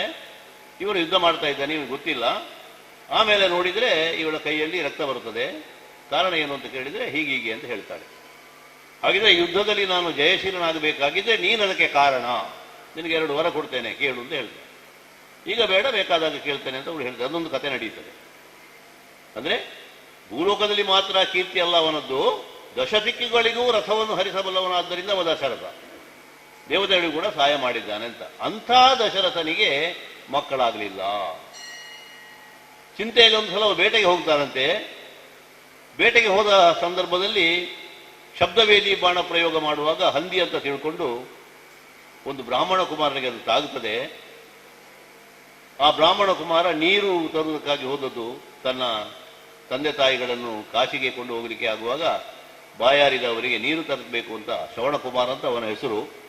ಅವನು ನೀರನ್ನು ತುಂಬಿಸುವಾಗ ಗುಳುಗುಳು ಶಬ್ದ, ಅದು ಹಂದಿ ನೀರು ಕುಡಿಯುವಾಗ ಕಂಡಿತ್ತು ಇವನಿಗೆ. ಶಬ್ದವೇದಿ ಬಾಣ ಪ್ರಯೋಗ ಮಾಡಿದ. ಹಂದಿಯ ಬದಲಾಗಿ ಸತ್ತವ ಮುನಿಕುಮಾರ. ಹಾಗಾಗಿ ಗೊತ್ತಿಲ್ಲದೆ ಪ್ರಮಾದ ಆಯಿತು. ಆದರೂ ಕೂಡ ಆ ಋಷಿಗಳು ಅವ ಶಾಪಗೊಳ್ಳಲಿಲ್ಲ. ಅವ ಗಾಯಾಡುವಾಗಿದ್ದು ತಂದೆ ತಾಯಿಗಳ ಬಳಿಗೆ ಅವನನ್ನು ಕರ್ಕೊಂಡು ಹೋಗುವಾಗ ತಂದೆ ತಾಯಿಗಳು ಪುತ್ರ ಶೋಕದಿಂದ ಅವನಿಗೆ ಶಾಪ ಕೊಟ್ಟು ಬಿಡ್ತಾರೆ, ಕಾಯುವ ಕಾಲಕ್ಕೆ ನಿನಗೆ ಮಕ್ಕಳು ಮನೆಯಲ್ಲಿ ಇಲ್ಲದೆ ಹೋಗಲಿ ಅಂತ.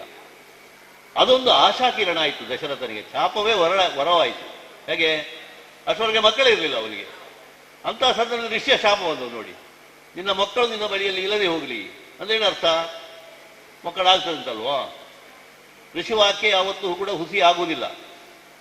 ಹಾಗಾಗಿ ಇಂತಹ ಒಂದು ಪುತ್ರ ಯೋಗ ನನಗುಂಟು, ಶಾಪ ಬಂದರೆ ಬರಲಿ, ಅದನ್ನು ಅನುಭವಿಸ್ತೇನೆ ನಾನು, ಆದರೆ ಮಕ್ಕಳಾಗುತ್ತವಲ್ಲ ಅಂತ ಒಂದು ಸಂತೋಷ ಅವನಿಗೆ.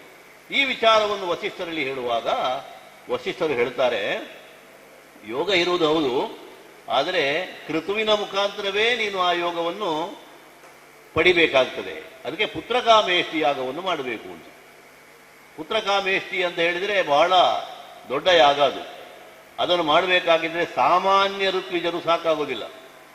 ಅದಕ್ಕೆ ಋಷ್ಯಶೃಂಗರ ಎಂಬಂಥ ಒಬ್ಬ ಋಷಿ ಅವ ಸಿಂಧು ದೇಶದಲ್ಲಿ ಇರುವುದು. ಆ ಋಷ್ಯಶೃಂಗ ಮುನಿಗಳು ಜಡಭರತ ಮುನಿಯ ಮಗ. ಅವನ ಮುಖಾಂತರವಾಗಿ ಅವನ ಪೌರೋಹಿತ್ಯದಲ್ಲಿ ನೀನು ಪುತ್ರಕಾಮೇಷ್ಟಿ ಮಾಡಿದರೆ ಅದರಿಂದ ನಿನಗೆ ಪುತ್ರ ಲಾಭ ಆಗ್ತದೆ ಅಂತ ವಸಿಷ್ಠರು ಹೇಳಿದ್ದಾರೆ. ಹೇಗೆ ಅವರನ್ನು ಕರೆಸುವುದು? ಋಷ್ಯಶೃಂಗ ಅಂದರೆ ಈ ಜಿಂಕೆಯ ಕೊಂಬು ಇರುವವ ಅಂತ ಅರ್ಥ, ಅವನ ತಲೆಯಲ್ಲಿ ಕೊಂಬು ಅಂತೆ. ಹಾಗಾಗಿ ಋಷ್ಯಶೃಂಗ ಅಂತ ಒಂದು ರೀತಿಯಲ್ಲಿ ಒಬ್ಬ ಕುಟಿಚಕನ ಹಾಗೆ. ಹೋಗುವುದಂದ್ರೆ ಸೀದಾ ಹೋಗುವುದೇ, ಕೂತ್ಕೊಳ್ಳುವುದಂದ್ರೆ ಕೂತ್ಕೊಳ್ಳುವುದೇ. ಜಡಭರತನ ಮಗ ಅಲ್ವಾ, ಅವನೊಬ್ಬ ಜಡ. ಹಾಗಾಗಿ ಅವನನ್ನು ಅಲ್ಲಿಂದ ಇಲ್ಲಿಗೆ ತರಬೇಕು ಅಂತ ಇದ್ರೆ ಏನು ಮಾಡುವುದು? ಆಗ ಮಂತ್ರಿಗಳು ಹೇಳಿದ್ರಂತೆ, ರೋಮಪಾದ ಮಹರ್ಷಿ, ರೋಮಪಾದ ಅಂತ ಒಬ್ಬ ರಾಜ ಇದ್ದಾನೆ, ಅವನ ಮಗಳು ಶಾಂತಲೆ ಅಂತ ಇದ್ದಾಳೆ. ಈ ಋಷ್ಯಶೃಂಗ ಬ್ರಹ್ಮಚಾರಿ, ಅವನಿಗೆ ಸ್ತ್ರೀ ಸಂಪರ್ಕ ಆಗಲಿಲ್ಲ, ಎಲ್ಲಿಯಾದರೂ ಪ್ರಚೋದನೆಗೊಂಡು ಅವ ಬರಲಿಕ್ಕೂ ಸಾಕು, ಅದಕ್ಕಾಗಿ ರೋಮಪಾದನನ್ನು ಕೇಳಬೇಕು ನೀನು ಅಂತ. ರೋಮಪಾದ ಇವನಿಗೆ ಹೇಗೂ ಸಾಮಂತ ರಾಜ. ಹಾಗಾಗಿ ದಶರಥ ರೋಮಪಾದನಲ್ಲಿ ಹೇಳಿದಾಗ ರೋಮಪಾದ ತನ್ನ ಮಗಳಾದಂತಹ ಶಾಂತ ಎನ್ನುವವಳನ್ನು ಈ ಋಷ್ಯಶೃಂಗನ ಸೇವೆಗೆ ಇಡ್ತಾಳಂತೆ. ಇವಳ ಸೌಂದರ್ಯಕ್ಕೆ ಯಾವುದೋ ಒಂದು ರೀತಿಯ ಆಕರ್ಷಣೆ ಉಂಟಾಗ್ತದೆ ಋಷ್ಯಶೃಂಗನಿಗೆ. ಋಷ್ಯಶೃಂಗ ಹೋದಲ್ಲೆಲ್ಲ ಬರಗಾಲ ಇದ್ರೂ ಕೂಡ ಅಲ್ಲಿ ಒಳ್ಳೆ ಸಸ್ಯಶ್ಯಾಮಲವಾದಂತಹ ಪ್ರಕೃತಿ ಉಂಟಾಗ್ತದೆ, ನೀರಿಲ್ಲದಲ್ಲಿ ನೀರಾಗ್ತದೆ. ಹೀಗೆಲ್ಲ ಅವನ ಪ್ರಭಾವ ಇದೆ. ಹಾಗಾಗಿ ರೋಮಪಾದನ ಊರಿಗೆ ಒಂದು ಸಲ ದೊಡ್ಡ ಬರ ಬಂದಾಗ ಆ ಸಂದರ್ಭದಲ್ಲಿ ಈ ಋಷ್ಯಶೃಂಗನನ್ನು ಭರಿಸುವಂಥದ್ದು. ಹಾಗೆ ಬಂದ ಮೇಲೆ ಅಲ್ಲಿ ಮಳೆ ಬಂತು, ಬೆಳೆ ಎಲ್ಲ ಹುಲಸಾಗಿ ನಡೆಯಿತು, ಅವರ ಬರಗಾಲ ಹೋಯಿತು ಅಂತ ಅದು ಲೋಕ ಪ್ರಸಿದ್ಧಿಯಾಗಿದೆ. ಅದು ದಶರಥ ಕೂಡ ಕೇಳಿರ್ತಾನೆ. ಹಾಗಾಗಿ ಶಾಂತೆ ಹೇಳಿದ ಹಾಗೆ ರೋಮವಾದ ಇಲ್ಲಿಗೆ ಬರ್ತಾನೆ. ಆ ಶಾಂತಾದೇವಿಯ ಒಂದು ಪ್ರಾರ್ಥನೆಯ ಹಾಗೆ ಋಷ್ಯಶೃಂಗನನ್ನು ಅಯೋಧ್ಯೆಗೆ ಕರ್ಕೊಂಡು ಬರ್ತಾರೆ. ಆ ಋಷ್ಯಶೃಂಗನ ಪೌರೋಹಿತ್ಯದಲ್ಲಿ ವಸಿಷ್ಠಾದಿ ಋಷಿಗಳೆಲ್ಲ ಸೇರಿಕೊಂಡು ದೊಡ್ಡ ಯಾಗ ಮಾಡ್ತಾರಂತೆ. ಅದಕ್ಕೆ ಪುತ್ರಕಾಮೇಷ್ಟಿ ಅಂತ ಹೆಸರು. ಪುತ್ರಕಾಮೇಷ್ಟಿ ಯಾಗವನ್ನು ಮಾಡಿದರೆ ಮಕ್ಕಳಾಗುತ್ತದೆ ಎನ್ನುವುದು ಹಿಂದೆ ಅನೇಕ ದೃಷ್ಟಾಂತಗಳಿಂದ ಸಿದ್ಧವಾದದ್ದು. ಹಾಗಾಗಿ ದಶರಥ ಮಾಡಿದಂತಹ ಈ ಯಾಗದ ಪರಿಣಾಮವಾಗಿ ದೇವತೆಗಳು ಮೆಚ್ಚಿ ಅವನಿಗೆ ಅನುಗ್ರಹ ಮಾಡ್ತಾರೆ. ಆ ಕಾರಣದಿಂದ ಆ ದೇವತೆಗಳ ಎಲ್ಲರ ಅನುಗ್ರಹದಿಂದ ಅವನಿಗೆ ಮಕ್ಕಳಾಗ್ತದೆ. ಆ ಮಕ್ಕಳು ಯಾರು? ಆದನೊಬ್ಬನು ಮಗನು ಕೌಸಲಿಗೆ, ಆದನೊಬ್ಬನು ಕೈಕೆಗೆ, ಇಬ್ಬರು ಮೇದಿನೀಶನ ಕಿರಿಯ ರಾಣಿ ಸುಮಿತ್ರೆ ಎಂಬಳಿಗೆ. ಆದನೊಬ್ಬನು ಮಗನು ಕೌಸಲಿಗೆ, ಆದನೊಬ್ಬನು ಕೈಕೆಗೆ, ಇಬ್ಬರು ಮೇದಿನೀಶನ ಕಿರಿಯ ರಾಣಿ ಸುಮಿತ್ರೆ ಎಂಬಳಿಗೆ ಆದರಂದಿನ ಜಾತ ಕರ್ಮದಿ ಮೇದಿನಿ ಸುರವರ್ಗ ದಣಿದುದು ಗೋಧನಾಂಬರ ಧರಣಿ ರತುನ ಹಿರಣ್ಯದಾನದಲ್ಲಿ ಮೇದಿನಿ ಸುರವರ್ಗ ದಣಿದುದು ಗೋಧನಾಂಬರ ಧರಣಿ ರತುನ ಹಿರಣ್ಯದಾನದಲ್ಲಿ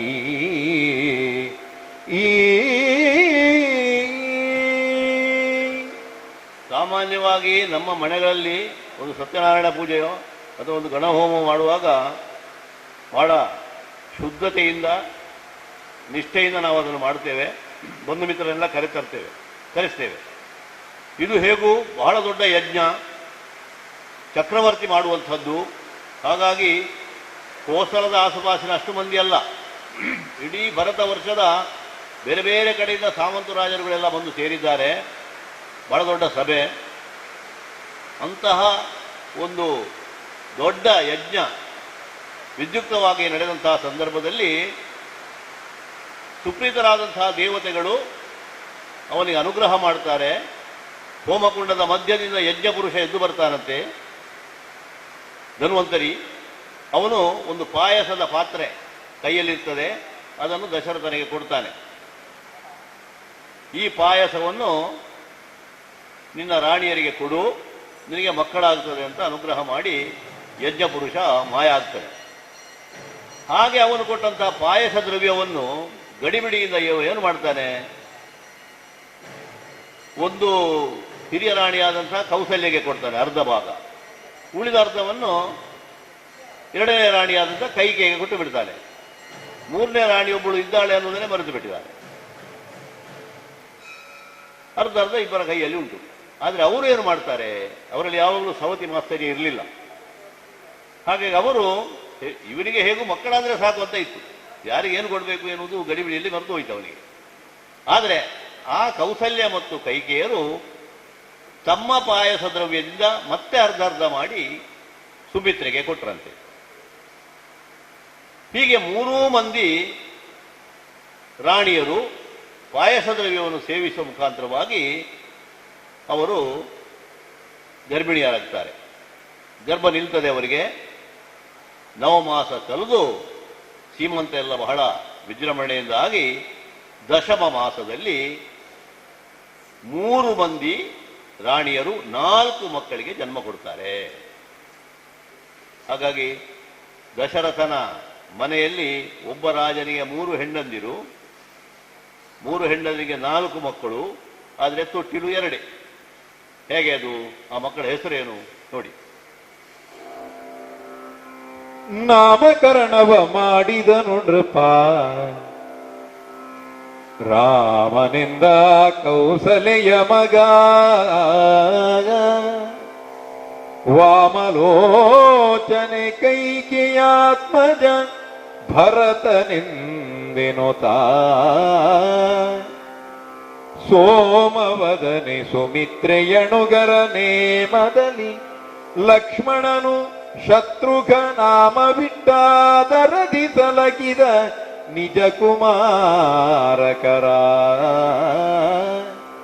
ನಾಮಕರಣವ ಮಾಡಿದನು ನೃಪ ರಾಮನಿಂದ ಕೌಸಲೆಯ ಮಗ ವಾಮಲೋಚನೆ ಕೈಕೆಯಾತ್ಮಜ ಭರತನಿಂದೆನುತ ಹಿರಿಯವನಿಗೆ ರಾಮ ಅಂತ ಹೆಸರಿಟ್ರಂತೆ. ಸೋಮವದನೆ ಸುಮಿತ್ರೆಯಣುಗರನೇ ಮದಲಿ ಲಕ್ಷ್ಮಣನು ಶತ್ರುಘ ನಾಮವಿಟ್ಟಾದರದಿ ತಲಕಿದ ನಿಜ ಕುಮಾರಕರ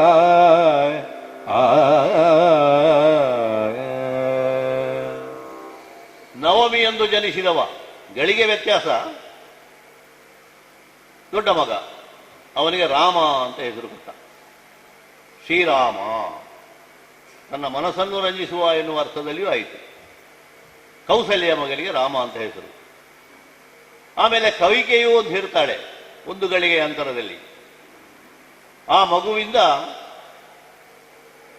ಒಂದು ಭರತದ ಹಾಗೆ ಸೂರ್ಯವಂಶ ಎಂಬ ಸಾಗರದಲ್ಲಿ ಒಂದು ದೊಡ್ಡ ಅಲೆ ಬಂದ ಹಾಗೆ ಇವನ ಭವಿಷ್ಯ ಆಗಲಿ ಅಂತ ಹೇಳಿ ಅವನಿಗೆ ಭರತ ಅಂತ ಹೆಸರು ಇಟ್ಟ. ಅಂದರೆ ವಸಿಷ್ಠರು ಹೇಳಿದ ಹಾಗೆ ಅವ ಹೆಸರಿಡುವಂಥದ್ದು.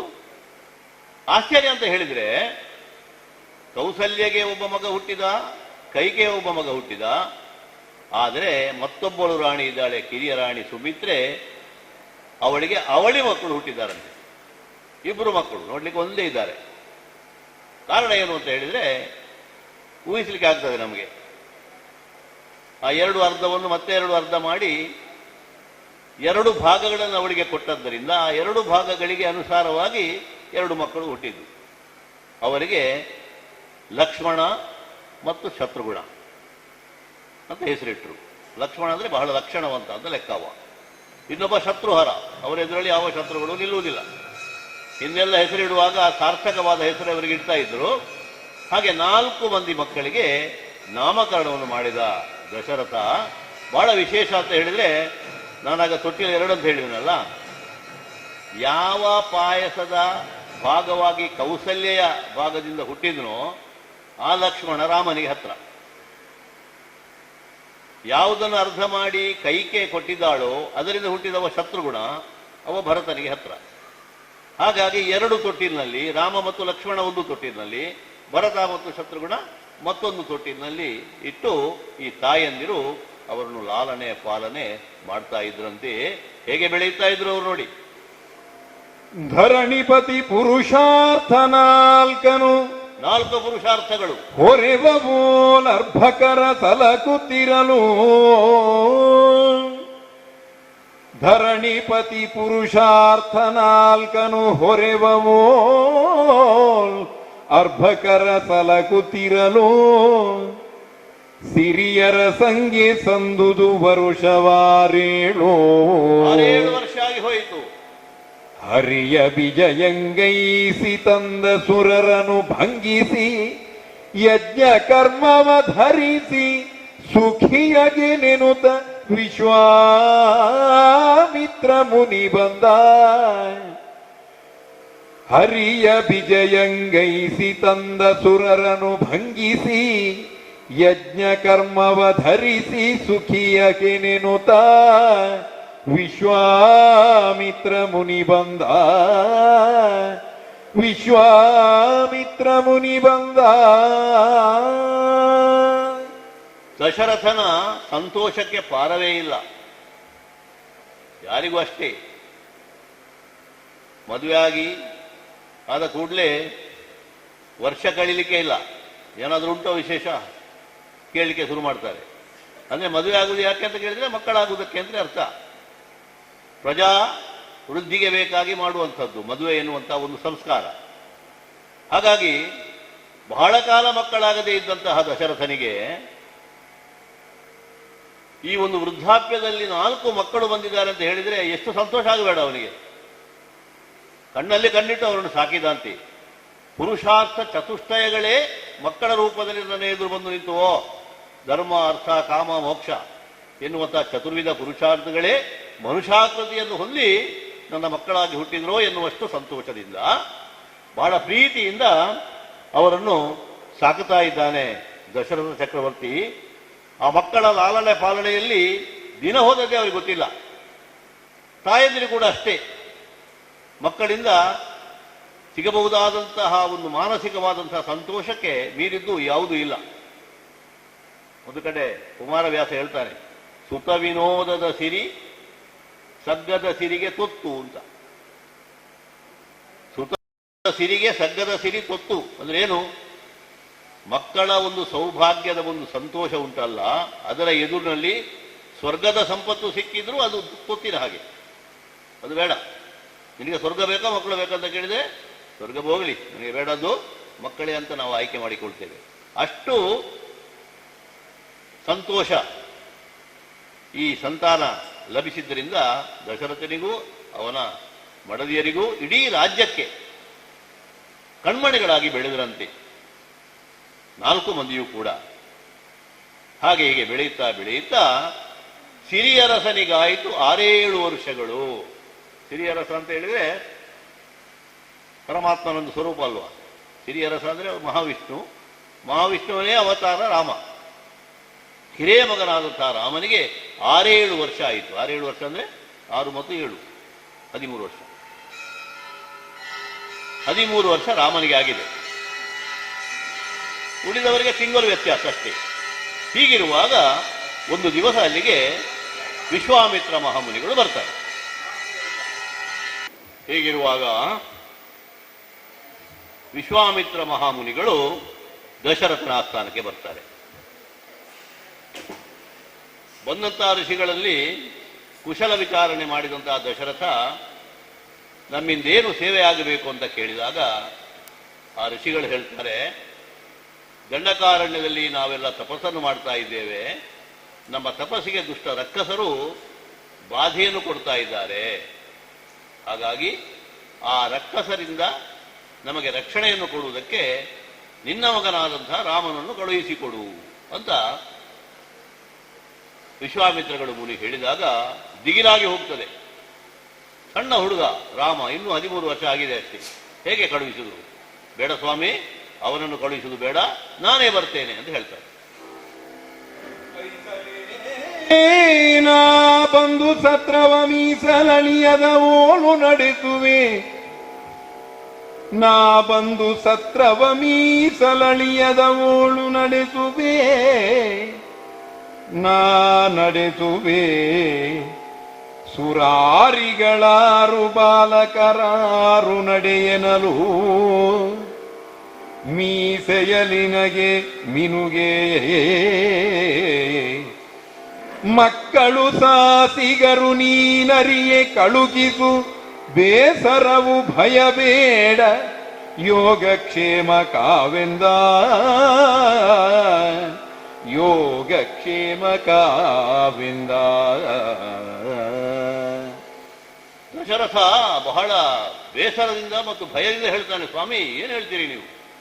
ದುಷ್ಟರಾದ ರಕ್ಕಸರು ನಿಮಗೆ ಯಜ್ಞಕಂಟಕರಾಗಿದ್ದಾರೆ, ಅವರಿಂದ ರಕ್ಷಣೆ ಪಡೆಯೋದಕ್ಕೆ ಈ ಮಕ್ಕಳ, ಅದು ಕೂಡ ನನ್ನ ಮಗ ರಾಮ, 16 ವರ್ಷ, ಇನ್ನೂ 16 ವರ್ಷ ದಾಟದೇ ಇರುವಂತಹ ಮಗ, 12-13 ವರ್ಷ ಆಗಿದೆ ಅಷ್ಟೇ, ಅಂತಹ ಎಳೆಯ ಪ್ರಾಯದ ಮಗುವನ್ನು ನಾನು ಕಳುಹಿಸಿಕೊಟ್ಟು ಆ ದಾನವರ ಕೈಗೆ ಕೊಡಬೇಕು.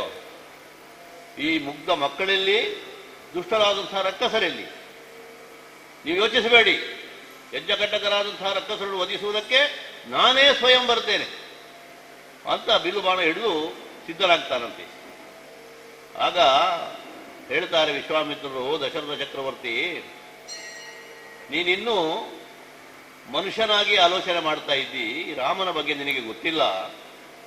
ರಾಮ ಅಂದ್ರೆ ಅವ ಸಾಮಾನ್ಯ ನೋಡುವ ಹಾಗೆ ಹುಡುಗ ಅಲ್ಲ, ಅವನ್ನ ಏನನ್ನೂ ಮಾಡಲಿಕ್ಕೆ ಆಗ್ತದೆ ಅಂತ. ಅದಕ್ಕೆ ಧ್ವನಿ ಸೇರಿಸಿದ್ರು ವಸಿಷ್ಠರು, ರಾಮನಿಂದ ಮಹತ್ ಕಾರ್ಯಗಳು ಆಗುವುದಕ್ಕಿದೆ, ಆ ರಕ್ಕಸರು ಏನು ಮಾಡಿದ್ರು ಕೂಡ ಅದನ್ನು ಎದುರಿಸುವಂತಹ ಶಕ್ತಿ ನಿನ್ನ ಮಗನಿಗುಂಟು. ವಿಶ್ವಾಮಿತ್ರನು ಸುಮ್ಮನೆ ಕಳುಹಿಸಂತ ಹೇಳುವುದಿಲ್ಲ, ವಿಶ್ವಾಮಿತ್ರನ ಜೊತೆಯಲ್ಲಿ ಹೋದರೆ ಅವನಿಗೆ ಒಳ್ಳೆಯ ಭವಿಷ್ಯ ಉಂಟು ಅಂತ ಹೇಳ್ತಾರೆ. ಆಗ ದಶರಥನಿಗೇನು ಮಾಡಲಿಕ್ಕೆಲ್ಲ, ಬಲವಂತದಿಂದ ಮನಸ್ಸಿಲ್ಲದ ಮನಸ್ಸಿನಿಂದ ಆಯಿತು ಅಂತ ಹೇಳಿ ಮಗನನ್ನು ಒಪ್ಪಿಸ್ತಾನಂತೆ. ಆಗ ಲಕ್ಷ್ಮಣ ಹಿಂದಿನಿಂದ ಬರ್ತಾನೆ, ಅಣ್ಣ ಇದ್ದಲ್ಲಿ ನಾನು ನೆರಳಿನ ಹಾಗೆ ಇದ್ದವ, ಹಾಗಾಗಿ ನಾನು ಕೂಡ ಅಣ್ಣನ ಜೊತೆಯಲ್ಲಿ ಬರ್ತೇನೆ ಅಂತೇಳಿ ಸರಿ ಇಬ್ಬರನ್ನು ಕೂಡ ವಿಶ್ವಾಮಿತ್ರರು ಕರ್ಕೊಂಡು ಮುಂದೆ ಹೋಗ್ತಾರೆ. ಮುನಿಗಳ ಶ್ರಮಗಳನ್ನು ಸೇರುತ್ತ ವನದಿ ಗಿರಿಗುಖಿಗಳನ್ನು ತೋರುತ್ತ ಮುನಿಪ ಹೋಗುತ್ತಿರಲು ಘೋರಾರಣ್ಯ ಮಧ್ಯದಲ್ಲಿ ಧನುಜೆ ತಾಟಕಿ ಬಂದಳೆತ್ತನ ಮನುಜ ಗಂಧವಿದೇನು ಬಾಯ್ದೆರೆದಿನಿತು ತುತ್ತೆನು ತಡ್ಡಗಟ್ಟಿದಳವಳು ಕೌಶಿಕನ ಬಾಯ್ದೆರೆದಿನಿತು ತುತ್ತೆನು ತಡ್ಡಗಟ್ಟಿದಳು ಕೌಶಿಕನ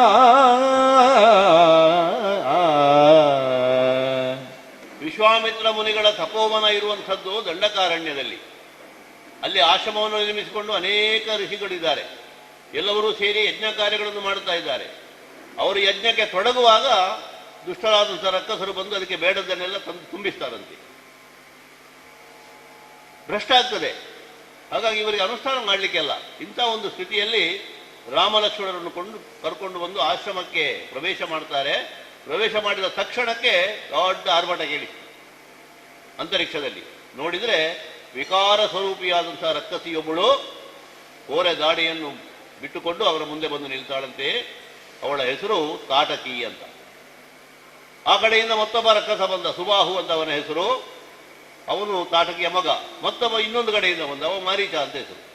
ಹಾಗೆ ಸುಬಾಹು, ತಾಟಕಿ, ಮಾರೀಚ ಎನ್ನುವಂತಹ ಈ ರಕ್ಕಸರು ಅವರ ಅನೇಕ ಮಂದಿ ಸಹಚರರ ಜೊತೆಯಲ್ಲಿ ಬಂದು ಇವರನ್ನು ಆಶ್ರಮವನ್ನೆಲ್ಲ ಮುತ್ತಿದ್ರಂತೆ. ಇನ್ನೇನು ಆಶ್ರಮವನ್ನೇ ನಾಶ ಮಾಡಬೇಕು ಎನ್ನುವಂತಹ ಸ್ಥಿತಿಯಲ್ಲಿದ್ದಾಗ ಹೇಳ್ತಾರೆ ನಮ್ಮ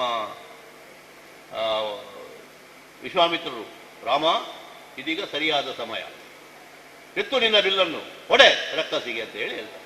ತಕ್ಷಣ ರಾಮ ಬಾಣ ಪ್ರಯೋಗ ಮಾಡ್ತಾನಂತೆ. ದೊಡ್ಡ ಒಂದು ಪರ್ವತವೇ ಬುಡ ಸಹಿತ ಬಿದ್ದ ಹಾಗೆ ಶೂರ್ಪನಖಿ ಬಿದ್ದು ಒದ್ದಾಡಿ ಸಾಯ್ತಾಳೆ. ಇನ್ನೊಂದು ಕಡೆ ಸುಬಾಹುಗೂ ಅದೇ ಪರಿಸ್ಥಿತಿ ಆಯಿತು.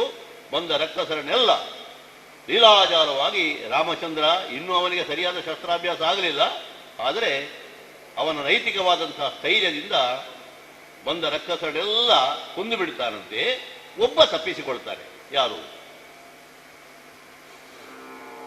ಘೋರನಂಬರದಲ್ಲಿ ಬಂದುದು ವೀರ ಖಳರ60,000 ಮಾರಿ ಬೆಸನಾದಂತೆ 4 ದೆಸೆಯನಾವರಿಸಿ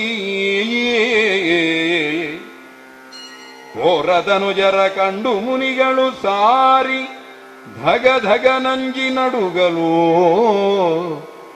ವೀರ ರಾಘವನಂಜ ಬೀಡಿನು ಅಭಯವನು ಕೊಟ್ಟ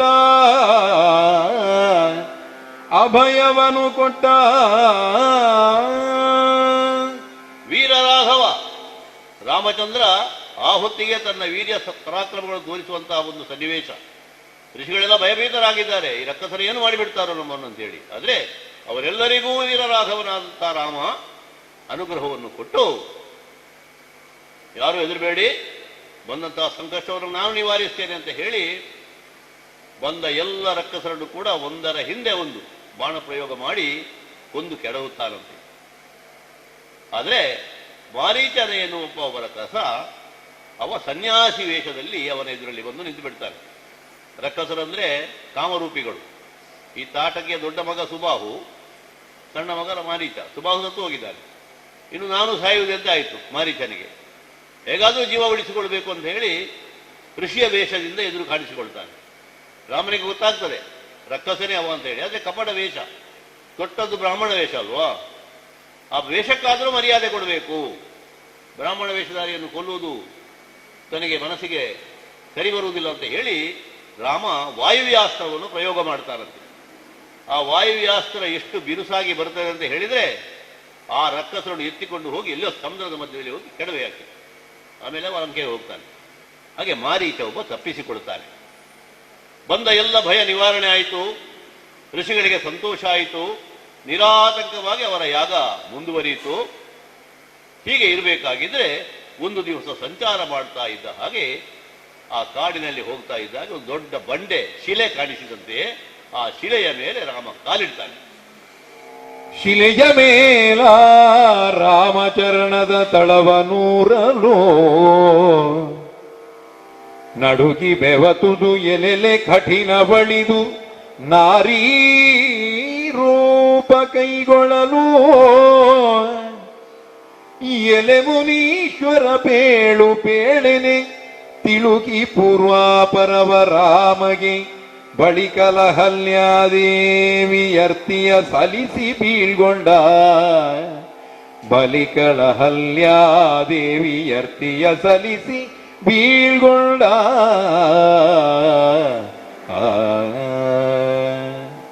ಈ ಋಷಿಗಳನ್ನು ಕ್ರಾಂತದರ್ಶಿಗಳು ಅಂತ ಕರೀತಾರೆ. ಹಾಗಿದ್ರೆ ಏನರ್ಥ? ಯಾವುದೇ ಒಂದು ವಿಚಾರವನ್ನು ಕೂಡ ತಮ್ಮ ವಿಶೇಷವಾದಂತಹ ಬುದ್ಧಿಶಕ್ತಿಯಿಂದ ತಿಳಿಯುವುದಕ್ಕೆ ಶಕ್ತರು. ಹಿಂದೆ ನಡೆದದ್ದನ್ನು, ಈಗ ನಡೆಯುತ್ತಿರುವುದನ್ನು, ಮುಂದೆ ನಡೆಯುವುದನ್ನು, ಇದೆಲ್ಲವನ್ನು ಕ್ರಾಂತದರ್ಶಿಗಳಾಗಿ ತಮ್ಮ ಒಂದು ದಿವ್ಯ ದೃಷ್ಟಿಯಿಂದ ನೋಡುವುದಕ್ಕೆ ಸಮರ್ಥರಾದದ್ದರಿಂದ ಹಾಗೆ ಕರೆಯುವುದು.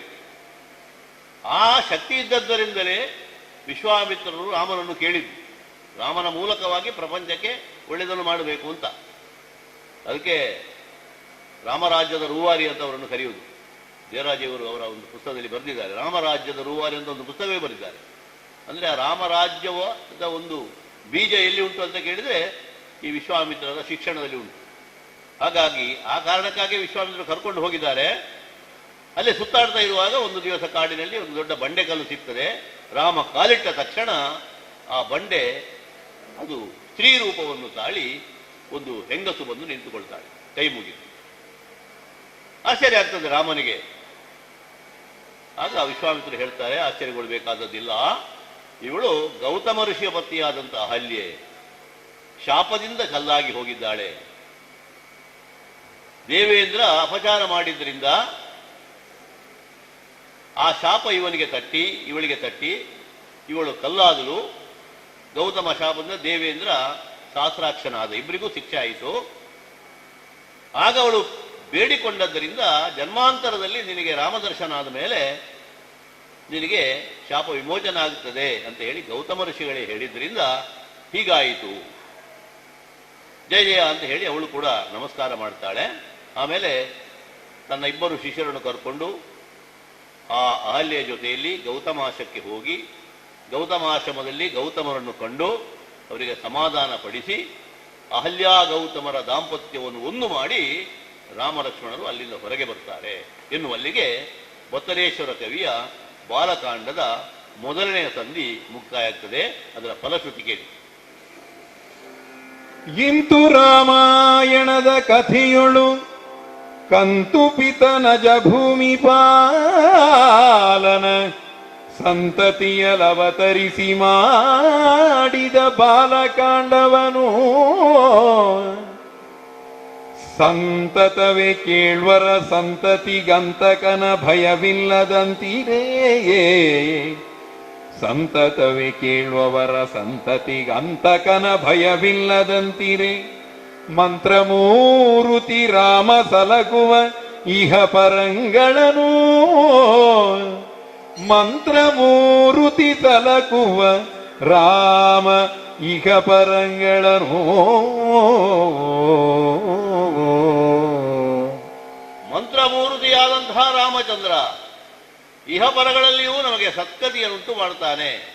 ಕಾರಣ ಏನು ಅಂತ ಹೇಳಿದರೆ ಅವನ ಚರಿತ್ರೆಯಲ್ಲಿ ಅಂತಹ ದೊಡ್ಡ ಪವಾಡ ಇದೆ ಅಂತ ಹೇಳಿ. ಈ ಮೊದಲನೆಯ ಸಂಧಿಯಲ್ಲಿ ಶ್ರೀರಾಮಚಂದ್ರನ ಜನನದ ವರ್ತಮಾನವನ್ನು ನಾವು ಕೇಳ್ತೇವೆ.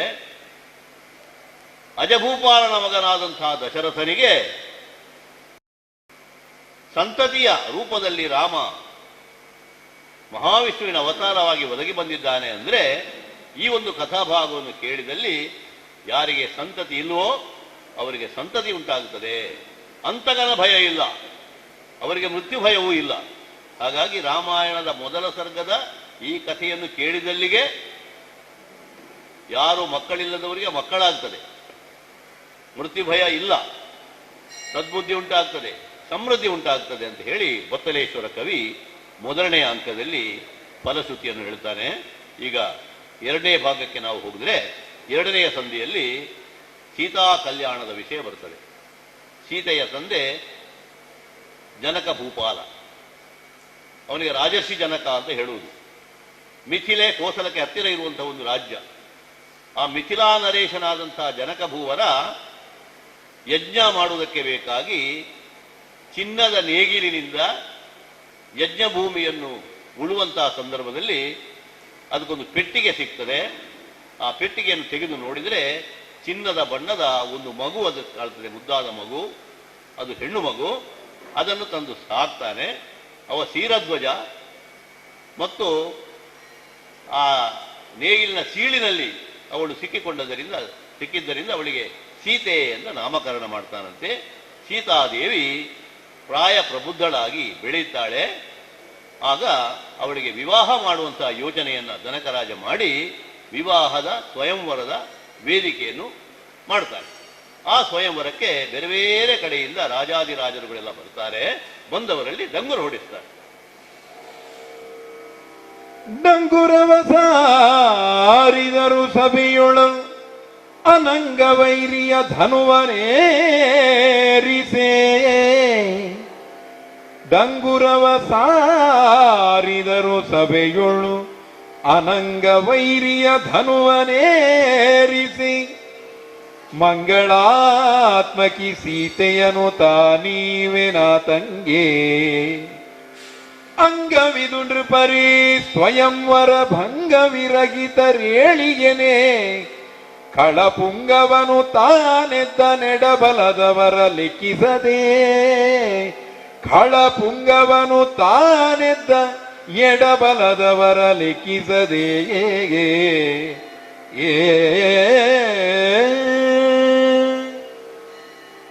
ಡಂಗುರ ಹಬ್ಬಿಸ್ತಾನೆ. ಎಲ್ಲರೂ ಬಂದು ಸೇರಿದ್ದಾರೆ.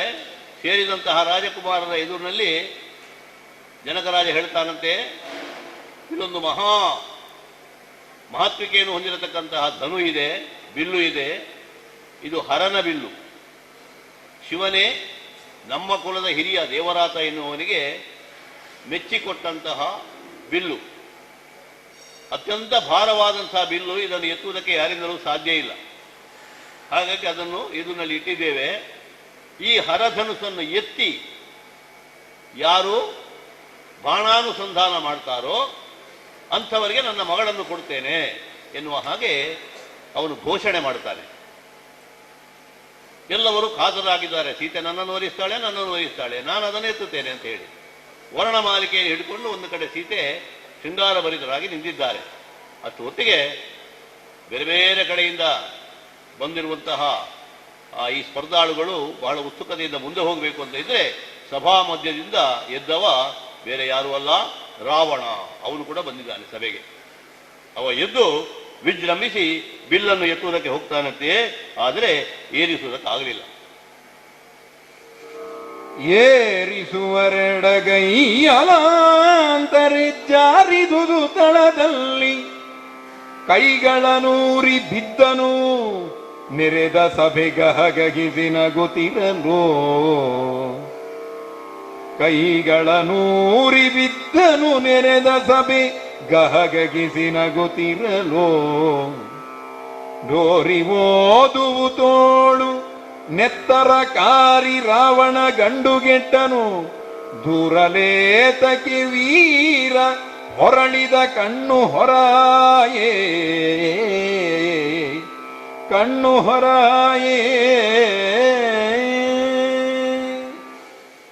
ರಾವಣ ಆ ಕಾಲದಲ್ಲಿ ಇಡೀ ಚತುರ್ದಶ ಭುವನಗಳನ್ನು ಗೆದ್ದು ಎಲ್ಲರಲ್ಲಿ ಭಯವನ್ನು ಉಂಟು ಮಾಡಿದವ. ಅವ ಸಭಾಪ್ರವೇಶ ಮಾಡಿದಾಗ ಅಲ್ಲಿರುವಂಥ ಎಲ್ಲ ರಾಜರಿಗೆ ಒಳಗೊಳಗೆ ನಡುಕ ಶುರುವಾಯಿತು. ಇನ್ನು ನಾವೆಲ್ಲ ಪ್ರಯತ್ನ ಮಾಡಿ ಪ್ರಯೋಜನ ಇಲ್ಲ ಅಂತ. ಅದೆಲ್ಲವನ್ನು ನೋಡಿ ಅಟ್ಟಹಾಸದಿಂದ ಇದ್ದಂತಹ ರಾವಣ ಹೋಗಿ ಆ ಹರನ ಬಿಲ್ಲನ್ನು ಎತ್ತುವುದಕ್ಕೆ ತೊಡಗುತ್ತಾನೆ. ಒಂದು ಕೈ ಹಾಕ್ತಾನೆ, ಎತ್ತಲಿಕ್ಕೆ ಆಗುವುದಿಲ್ಲ.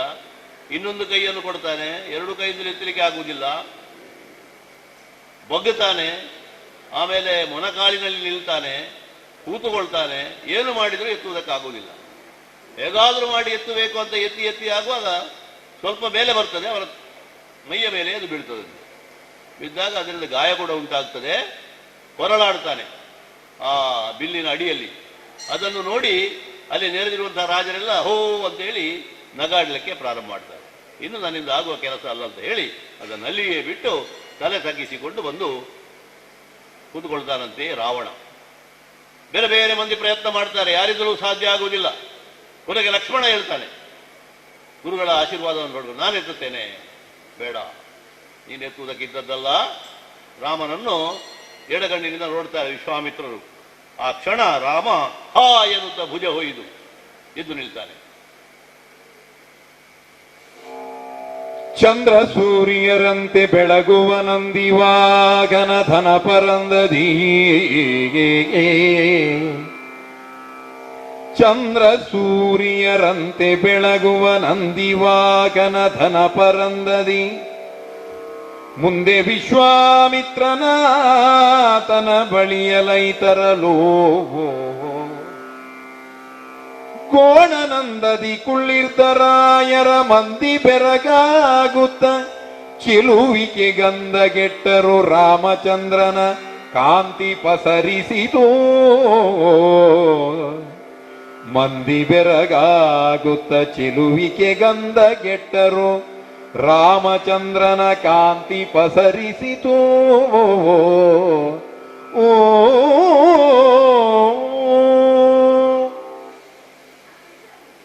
ಕೌಶಿಕನಿಗೆ ಅಂದರೆ ವಿಶ್ವಾಮಿತ್ರರಿಗೆ ನಮಸ್ಕಾರವನ್ನು ಮಾಡಿ ರಾಮಲಕ್ಷ್ಮಣರು ಕೂಡ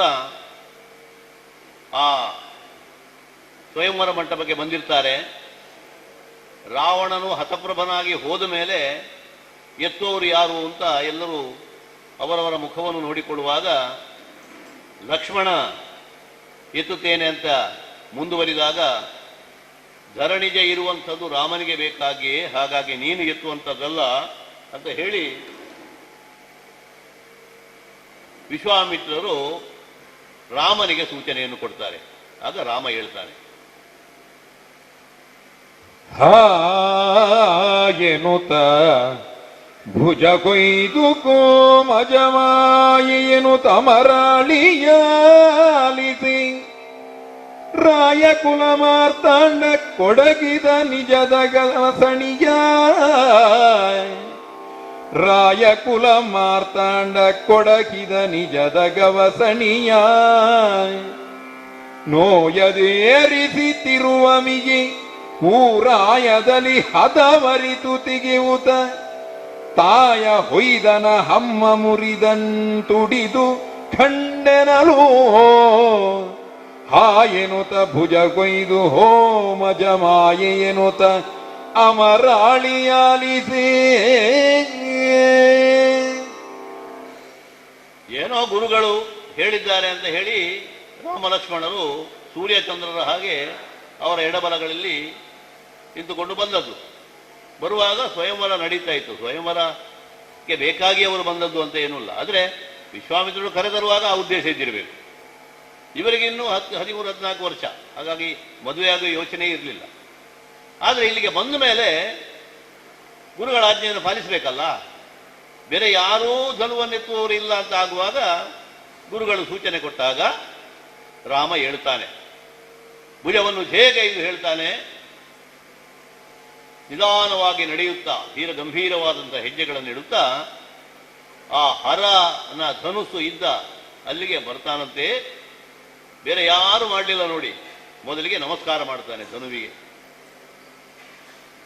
ನಾವು ನಮ್ಮದಾದಂತಹ ವೃತ್ತಿಗೆ ಬಳಸುವಂತಹ ಯಾವುದೇ ಆಯುಧ ಇದ್ದರೂ ಕೂಡ ಅದು ನಮಗೆ ದೇವರಿಗೆ ಸಮಾನ, ದೇವರ ಸಾನ್ನಿಧ್ಯ ಅನ್ನೋದು ಕಾಣಬೇಕು. ಹಾಗಾಗಿ ಮೊದಲಿಗೆ ಬರೆಯುವ ಕೆಲಸ ಆದರೆ ಪೆನ್ನಿಗೆ ಅಥವಾ ಪೇಪರಿಗೆ ನಮಸ್ಕಾರ ಮಾಡುವುದು, ಕೈಯಲ್ಲಿ ಏನಾದರೂ ಕತ್ತಿಯಿಂದ ಕೆಲಸ ಮಾಡಿದ್ರೆ ಕತ್ತಿಗೆ ನಮಸ್ಕಾರ ಮಾಡುವಂಥದ್ದು, ಉಳುವುದಾದರೆ ಎತ್ತುಗಳಿಗೆ ನೇಗಿಲಿಗೆ ನಮಸ್ಕಾರ ಮಾಡುವಂಥದ್ದು. ಇದು ನಮ್ಮ ಧರ್ಮ, ಅದು ವೃತ್ತಿ ಧರ್ಮ. ಹಾಗೆ ರಾಮಚಂದ್ರ ಶಿವನೇ ಕೊಟ್ಟಂತಹ ಧನುಸ್ಸು, ಆದ್ದರಿಂದ ಸ್ವಯಂ ಶಿವನೇ ಅದರಲ್ಲಿ ಇದ್ದಾನೆ ಅಂತ ಲೆಕ್ಕ. ಹಾಗಾಗಿ ಗುರುಗಳಿಗೆ ನಮಸ್ಕಾರ ಮಾಡಿ ಆಮೇಲೆ ಧನುಸ್ಸಿಗೆ ನಮಸ್ಕಾರ ಮಾಡಿ ನಿಧಾನವಾಗಿ ಕೈ ಹಾಕ್ತಾನಂತೆ. ಲೀಲಾಜಾಲವಾಗಿ ಎತ್ತಿ ಬಿಡ್ತಾನೆ. ಯಾರಿಗೂ ಆಗದೇ ಇದ್ದಂತಹ ಧನುಸ್ಸು ಅವನ ಕೈಗೆ ಬಂದಾಗ ಹೂವಿನಷ್ಟು ಹಗುರಾಯಿತು ಅಂತ ಲೆಕ್ಕ. ಅದನ್ನು ಎತ್ತಿ ನೇರವಾಗಿ ನಿಲ್ಲಿಸಿ ಅದರ ಸಿಂಜಿನಿಯನ್ನು ಜೋಡಿಸಿ ಇನ್ನೇನು ಬಾಣ ಪ್ರಯೋಗ ಮಾಡಬೇಕು ಅಂತ ಸಿಂಜಿನಿಯನ್ನು ಎಳೆಯುತ್ತಾನೆ ಕಿವಿಯಲ್ಲಿವರೆಗೆ. ಅದರ ಥಟ್ಟನೆ ಠಣ್ ಅಂತ ಶಬ್ದ ಆಯಿತು. ಎಂಥದಂತ ನೋಡಿದರೆ ಮಧ್ಯಭಾಗದಿಂದ ಬಿಲ್ಲು ಮುರಿದು ಬಿದ್ದಿದೆ. ಆ ಬಿಲ್ಲು ಯಾಕೆ ಇದ್ದದ್ದು? ಅದಕ್ಕೆ ರಾಮನಿಗೆ ಎತ್ತುವುದಕ್ಕಾಗಿಯೇ ಇದ್ದದ್ದು, ಮತ್ತೆ ಯಾರು ಅದನ್ನು ಉಪಯೋಗಿಸಬಾರದು ಅಂತ ಹೇಳಿ ಶಿವನ ಸಂಕಲ್ಪ. ಆದ್ದರಿಂದ ಬಿಲ್ಲು ಮುರಿದು ಹೋಯಿತು ಎನ್ನುವಲ್ಲಿ ಪಣವನ್ನು ರಾಮಚಂದ್ರ ಗೆದ್ದ ಅಂತ ಆಯಿತು. ಅಷ್ಟೊತ್ತಿಗೆ ದೇವತೆಗಳು ಪುಷ್ಪವೃಷ್ಟಿಯನ್ನು ಮಾಡ್ತಾರೆ. ಸುರಿದರಳಿನ ಮಳೆಯ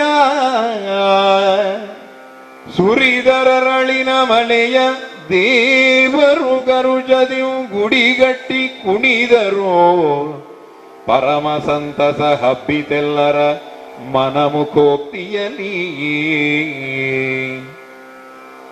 ತರುಣಿಯರ ಮೇಳದಲ್ಲಿ ಬಂದಳು ಧರಣಿಸುತ್ತೆ ನವ ಪುಷ್ಪಧಾಮವ. ತರುಣಿಯರ ಮೇಳದಲ್ಲಿ ಬಂದಳು ಧರಣಿಸುತ್ತೆ ನವ ಪುಷ್ಪಧಾಮವ. ಹರಿಯ ಕಂಠಕಲಿ ಹರಿಯ ಕಂಠದಲಿಕ್ಕೆ ಮಂಗಳ ಮಹಿಮನೊಪ್ಪಿದನೋ ಮಂಗಳ ಮಹಿಮನೊಪ್ಪಿದನೋ ಸುರಿದರರಳಿನ ಮಳೆಯ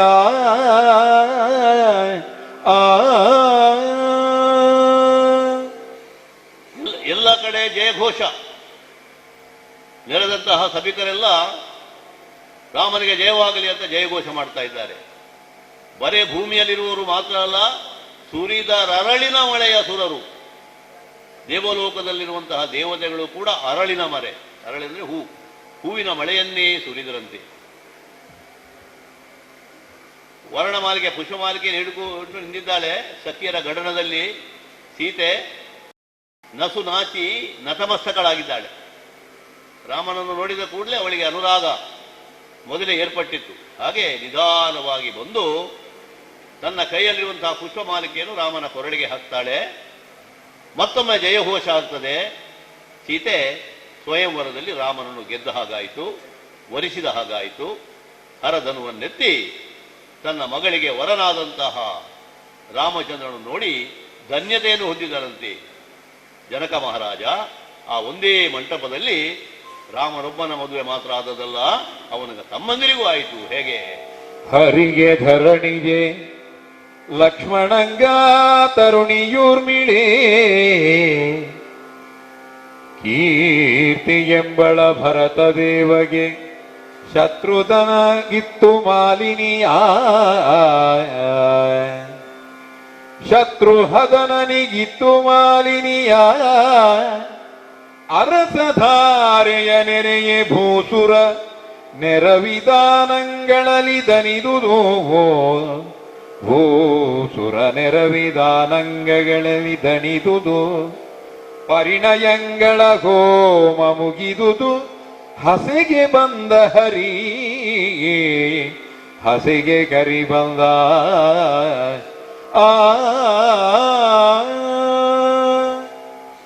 ಬಹಳ ಸಂತೋಷ. ಸ್ವಯಂವರದ ವೇದಿಕೆ ಎನ್ನುವುದು ಮದುವೆಯ ಮಂಟಪ ಆಯಿತಂತೆ. ಆ ಮದುವೆಯ ಮಂಟಪದಲ್ಲಿ ಸೀತಾರಾಮರ ಕಲ್ಯಾಣ ಆಯಿತು. ದಶರಥ ಅಲ್ಲಿ ಇಲ್ಲ ನೋಡಿ. ಮದುವೆ ಆಗಬೇಕು ಅಂತ ಇದ್ರೆ ವಧು ಮತ್ತು ವರ ತಂದೆ ತಾಯಿಗಳು ಇರಬೇಕು ಅಂತ ಲೆಕ್ಕ. ಹಾಗಾಗಿ ಅಯೋಧ್ಯೆಗೆ ಓಲೆ ಹೋಯಿತು. ಅಯೋಧ್ಯೆಯಿಂದ ದಶರಥ ಚಕ್ರವರ್ತಿ ಕುಟುಂಬ ಸಮೇತನಾಗಿ ಬಂದಿದ್ದಾನೆ. ತನ್ನ ಇಬ್ಬರು ಮಕ್ಕಳಲ್ಲಿದ್ದಾರಲ್ಲ ಅವರನ್ನು ಕರ್ಕೊಂಡು ಬಂದಿದ್ದಾನೆ. ಮಿಥಿಲೆಯಲ್ಲಿ ಬಹಳ ವಿಜೃಂಭಣೆಯಿಂದ ಮದುವೆ ಆಯಿತು. ಬರೇ ಸೀತಾರಾಮರ ಕಲ್ಯಾಣ ಮಾತ್ರ ಅಲ್ಲ, ಈ ಜಾನಕಿ ಅಥವಾ ಸೀತೆ ಎನ್ನುವವಳು ಜನಕರಾಜನಿಗೆ ಪಾಲಿತ ಪುತ್ರಿ, ಅವ ಪಾಲಿಸಿದಂತಹ ಪುತ್ರಿ. ಆದರೆ ಅವನಿಗೆ ಔರಸ ಪುತ್ರಿ ಒಬ್ಬಳಿದ್ರು, ಜನಕರಿಗೆ ಮಗಳೊಬ್ಬಳಿದ್ರು, ಅವಳು ಊರ್ಮಿಳೆ ಅಂತ ಹೆಸರು. ಹಾಗಾಗಿ ಜನಕ ಮನಸ್ಸಿನಲ್ಲಿ ನಿರ್ಧಾರ ಮಾಡಿದ, ಬಂದವರು ವಿಶ್ವಾಮಿತ್ರ ಜೊತೆಯಲ್ಲಿ ಇಬ್ಬರು, ರಾಮ ಮತ್ತು ಲಕ್ಷ್ಮಣ, ಅವರಿಬ್ಬರೂ ನನಗೆ ಅಳಿಯಂದಿರಾಗಬೇಕು. ಅದಕ್ಕೆ ಬೇಕಾಗಿ ನಾನು ಸಾಕಿದಂತಹ ನನ್ನ ಮಗಳಾದಂತಹ ಸೀತೆಯನ್ನು ರಾಮ ವರಿಸಿದ್ದಾನೆ, ನನ್ನ ಮಗಳಾದಂತಹ ಊರ್ಮಿಳೆಯನ್ನು ಲಕ್ಷ್ಮಣನಿಗೆ ನಾನು ಕೊಡ್ತೇನೆ ಅಂತ ಹೇಳುವಾಗ ಅವನ ತಮ್ಮ ಒಬ್ಬ ಇದ್ದ. ಅವ ಹೇಳಿದ, ನನ್ನ ಇಬ್ಬರು ಮಕ್ಕಳಿದ್ದಾರೆ, ಹೇಗೂ ಬಂದಿದ್ದಾರಲ್ಲ ಲಕ್ಷ್ಮಣ ಮತ್ತು ಶತ್ರುಘ್ನ, ಅವರಿಗೆ ನನ್ನ ಮಕ್ಕಳನ್ನು ಕೊಡ್ತೇನೆ ಅಂತ ಹೇಳಿ ಮಾಂಡವಿ ಮತ್ತು ಶ್ರುತಕೀರ್ತಿ ಅಂತ ಅವರ ಹೆಸರು, ಅವರಿಬ್ಬರನ್ನು ಅವರಿಗೆ ಮದುವೆ ಮಾಡಿಕೊಟ್ರು. ಹಾಗಾಗಿ ಒಂದೇ ಮದುವೆ ಮಂಟಪದಲ್ಲಿ 4 ಜೋಡಿಗಳ ವಿವಾಹ ಆಯಿತು. ಸೀತಾರಾಮರ ಕಲ್ಯಾಣ, ಲಕ್ಷ್ಮಣ ಊರ್ಮಿಳೆಯರ ಮದುವೆ, ಭರತ ಮಾಂಡವಿಯರ ವಿವಾಹ, ಹಾಗೆ ಶತ್ರುಘ್ನ ಮತ್ತು ಶ್ರುತಕೀರ್ತಿ ಅವರ ಮದುವೆ ಕೂಡ ಒಂದೇ ಮಂಟಪದಲ್ಲಿ ನಡೆದು ಬಹಳ ಸಮೃದ್ಧಿಯಿಂದ ಸಂಭ್ರಮದಿಂದ ಎರಡೂ ಕಡೆಯ ಬಂಧು ಮಿತ್ರರು ಸಂತೋಷವನ್ನು ಹೊಂದಿದ್ದಾರೆ. ಇದು ಸೀತಾ ಕಲ್ಯಾಣದ ಕಥೆ. ಇದರ ಫಲಶ್ರುತಿಯನ್ನು ಹೇಳ್ತಾರೆ ನೋಡಿ. ಇದನ್ನು ಕೇಳುವ ಸಜ್ಜನಂಗಳ ಸದನದಲ್ಲಿ ರಮೆ ನೆಲೆಸುವಳು, ಸದನದಲ್ಲಿ ರವಿ ನೆಲೆಸುವನು. ಇದನ್ನು ಕೇಳುವ ಸಜ್ಜನಂಗಳ ಸದನದಲ್ಲಿ ರಮೆ ನೆಲೆಸುವಳು, ಸುದತಿಯರ ಸೌಭಾಗ್ಯ ಹೆಚ್ಚು ಸುತತಿಯರ ಸೌಭಾಗ್ಯ ಹೆಚ್ಚುವುದವನಿ ಸಂಭವೆಯ ಮದುವೆ ಕೇಳುವರಿಂಗೆ ವಿಜಯಾಭ್ಯುದಯವೆನೆ ರಚಿಸಿದನು ಮುದದಲ್ಲಿ ತ್ರಿದಶ ಮುನಿ ವಾಲ್ಮೀಕಿ ರಚಿತವು ಜಗಹಿತಾರ್ಥದಲ್ಲಿ ತ್ರಿದಶ ಮುನಿ ವಾಲ್ಮೀಕಿ ರಚಿತವು ಜಗಹಿತಾರ್ಥದಲ್ಲಿ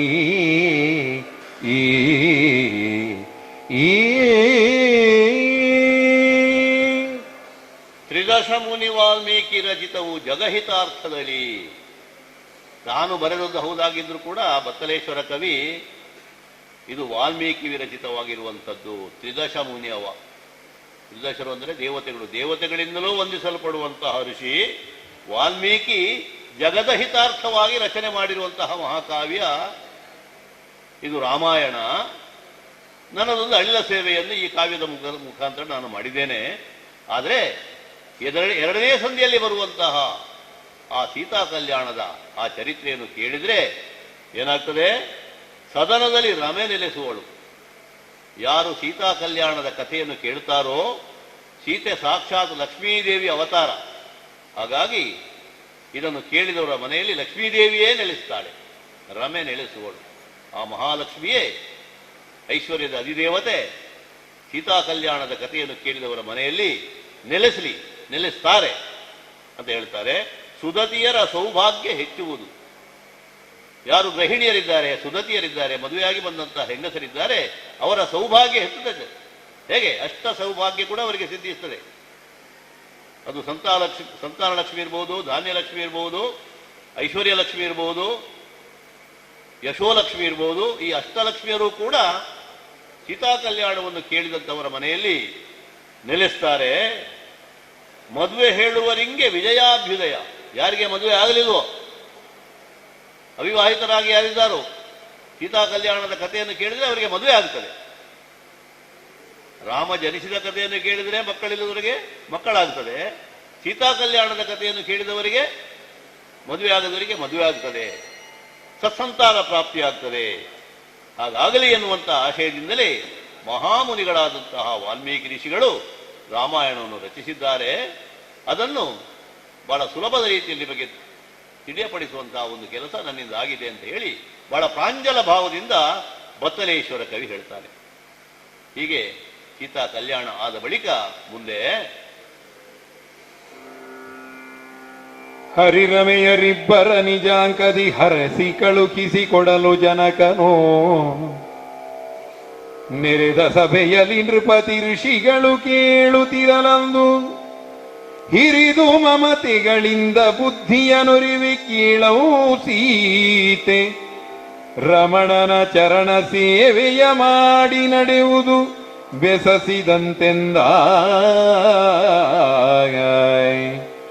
ಸೀತಾರಮಣನ ಚರಣ ಸೇವೆಯ ಮಾಡಿ ನಡೆಯುವುದು ಬೆಸದಿಸಂತೆಂದ ಜನಕನು ನೆರೆದ ಸಭೆಯಲ್ಲಿ ನೃಪತಿ ಋಷಿಗಳು ಕೇಳುತ್ತಿರಲಂದು ಓ ಜನಕನೋ ಬಹಳ ಸಂತೋಷವನ್ನು ಪಟ್ಟಿದ್ದಾನೆ. ಅವ ರಾಜರ್ಷಿ ಜನಕ ಅಂತ ಹೇಳುವುದು. ಯಾವಾಗಲೂ ಯಾಗವನ್ನು ಮಾಡುತ್ತಾ ಇರುವಂಥದ್ದು, ಯಾವಾಗಲೂ ಸತ್ಸಂಗದಲ್ಲಿ ಇರುವವ. ಎಲ್ಲ ಯೋಗಿಗಳು ಋಷಿಗಳೆಲ್ಲ ಅವನ ಸುತ್ತಮುತ್ತ ಇರ್ತಾರಂತೆ. ಒಂದು ಕಾಲು ಯಜ್ಞಕುಂಡದಲ್ಲಿ, ಇನ್ನೊಂದು ಕಾಲು ನೆಲದಲ್ಲಿ, ಅದರ ಜೊತೆಗೆ ವೇದ ಪಾರಾಯಣವನ್ನು ಮಾಡ್ತಾ ಇರುವಂಥವ. ಅಂತಹ ಮಹನೀಯರಾದಂತಹ ಜನಕನಿಗೆ ದೊರೆತಂತಹ ಆ ಸೀತಾ ಲಕ್ಷ್ಮಿ ಇವತ್ತು ರಾಮನ ಕೈ ಹಿಡಿದಾಗ ಸಂತೋಷ ಆಗಿದೆ, ದಶರಥನಿಗೂ ಸಂತೋಷ ಆಗಿದೆ. ಆದರೆ ಎಷ್ಟು ಕಾಲ ಅಲ್ಲಿರುವುದಕ್ಕಾಗುತ್ತದೆ? ಮತ್ತೆ ಮರಳಿ ಅಯೋಧ್ಯೆಗೆ ಹೋಗಬೇಕಲ್ಲ. ದಶರಥನ ಜೊತೆಯಲ್ಲಿ ವಧುವರರು ಹೊರಟು ನಿಂತಿದ್ದಾರೆ ಅಯೋಧ್ಯಾಭಿಮುಖವಾಗಿ. ಅವರೆಲ್ಲರಿಗೂ ಕೂಡ ಕಪ್ಪ ಕಾಣಿಕೆಗಳನ್ನು, ವಸ್ತು ಒಡವೆಗಳನ್ನೆಲ್ಲ ಕೊಟ್ಟು, ಉಡುಗೊರೆ ಕೊಟ್ಟು ಮನ್ನಿಸಿ ಜನಕರಾಜ ಅವರನ್ನು ಬೀಳ್ಕೊಡ್ತಾನೆ. ಬೀಳ್ಕೊಡುವಾಗ ತನ್ನ ಮಗಳಿಗೆ ಮತ್ತು ಉಳಿದ ಎಲ್ಲ ಮಧುಮಕ್ಕಳಿಗೆ ಒಳ್ಳೆಯ ಬುದ್ಧಿವಾದದ ಮಾತುಗಳನ್ನು ಕೂಡ ಜನಕ ಹೇಳ್ತಾನೆ.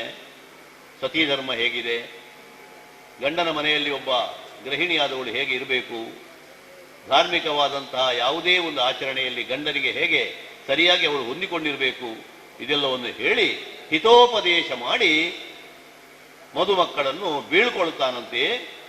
ಹಾಗೆ ಅವರೆಲ್ಲರನ್ನೂ ಕೂಡ ಬೀಳ್ಕೊಂಡು ದಶರಥ ಚಕ್ರವರ್ತಿ ತನ್ನ 4 ಮಂದಿ ಮಕ್ಕಳು ಮತ್ತು 4 ಸೊಸೆಯರೊಂದಿಗೆ ಅರಣ್ಯಾಭಿಮುಖವಾಗಿ ನಡೆದು ಅಯೋಧ್ಯೆಗೆ ಬರ್ತಾ ಇರಬೇಕಾಗಿದ್ರೆ ದಾರಿ ಮಧ್ಯದಲ್ಲಿ ಜಡೆ ಹೊತ್ತವರೊಬ್ಬರು ಸಿಗ್ತಾರೆ. ಜಡೆ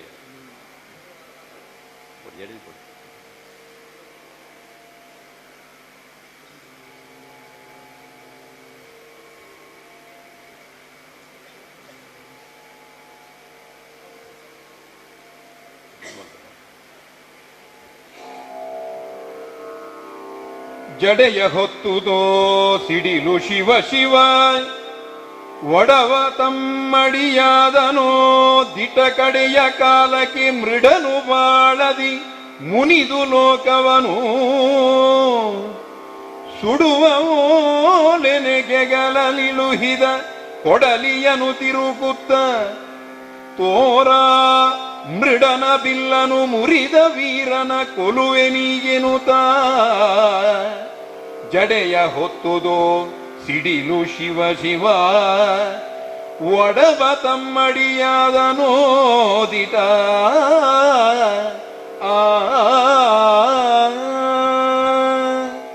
ಜಡೆಯ ಹೊತ್ತಿದೋ ಸಿಡಿಲು.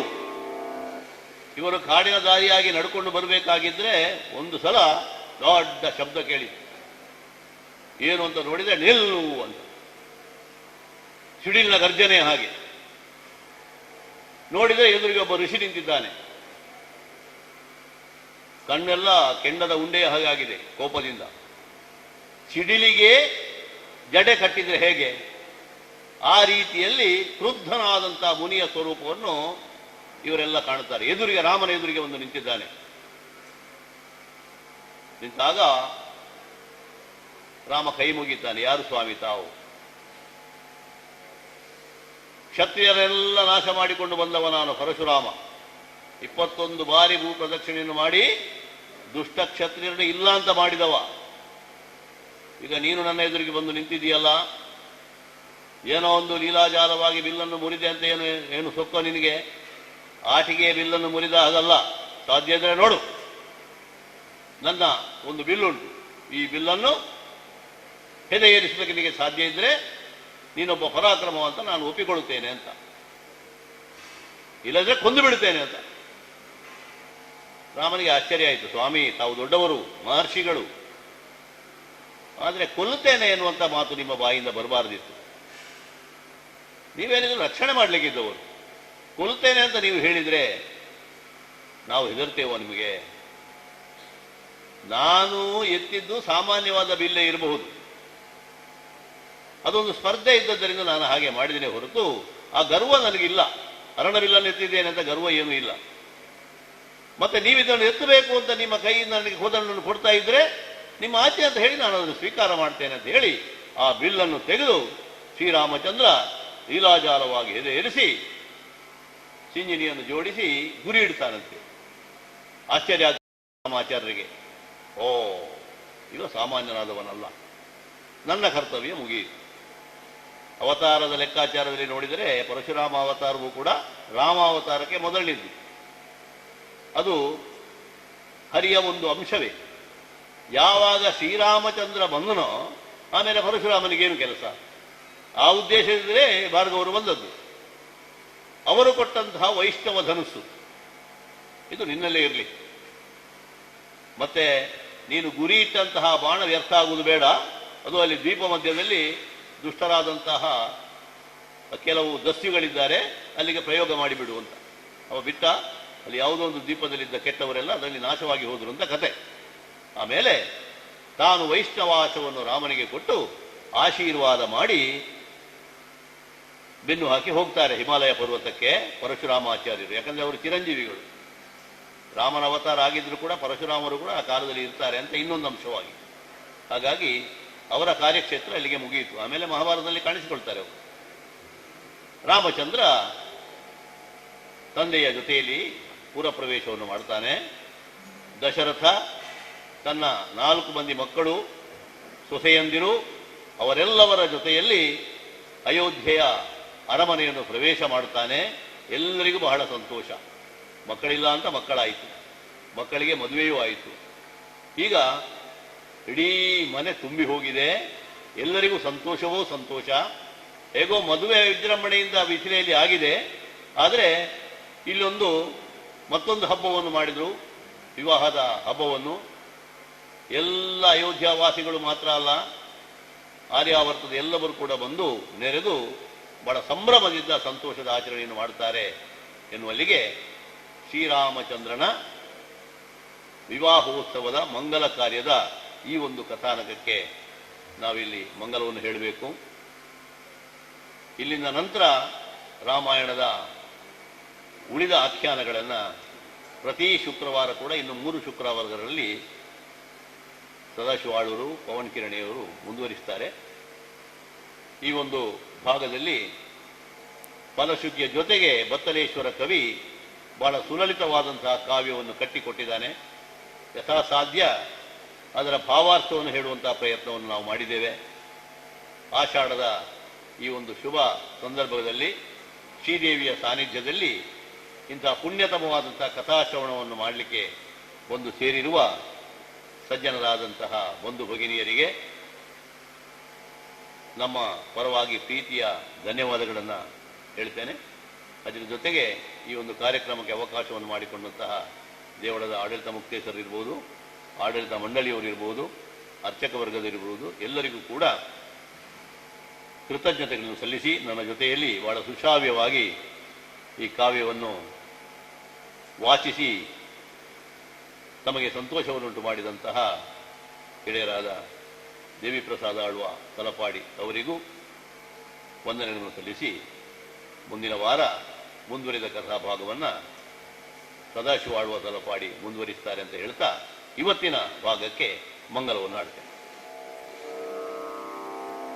ಇದು ಸದಾಯು ಕೀರ್ತಿವರ್ಧನ ಸುದತಿಯರ ಸೌಭಾಗ್ಯ ಸಾಧನ ಪದುಮನಾಭನ ಚರಿತ ಪಾವನ ದುರಿತ ಸಂಕರಣ ಇದು ಸಕಲ ಪೌರಾಣ ವೇದದ ಹೃದಯ ಮುನಿ ವಾಲ್ಮೀಕಿ ರಚಿತವು ಇದರ ಮಹಿಮೆಯ ಬಲ್ಲನೀಶ್ವರನುಳಿದ ಮಾತೇನು ಮಂಗಳಂ ಮೇದಿನೀಸುರರಿಗೆ ಮಂಗಳಂ ಕೇಳ್ದರಿಗೆ ಪೇಳ್ದಗೆ ಮಂಗಳಂ ಸುಜನರಿಗೆ ಸನ್ಮುನಿ ಜನಕ್ಕೆ ಭುವನಕ್ಕೆ ಮಂಗಳಂ ಪತಿಯೊಲುಮೆ ಸತತ ಭಂಗ ಸಿರಿಗೆಲ್ಲರಿಗೆ ಸೇರಲಿ ಭಂಗವಿರಹಿತವಾಗಲ ಕಿಳೈಶ್ವರ್ಯವೆಲ್ಲರಿಗೆ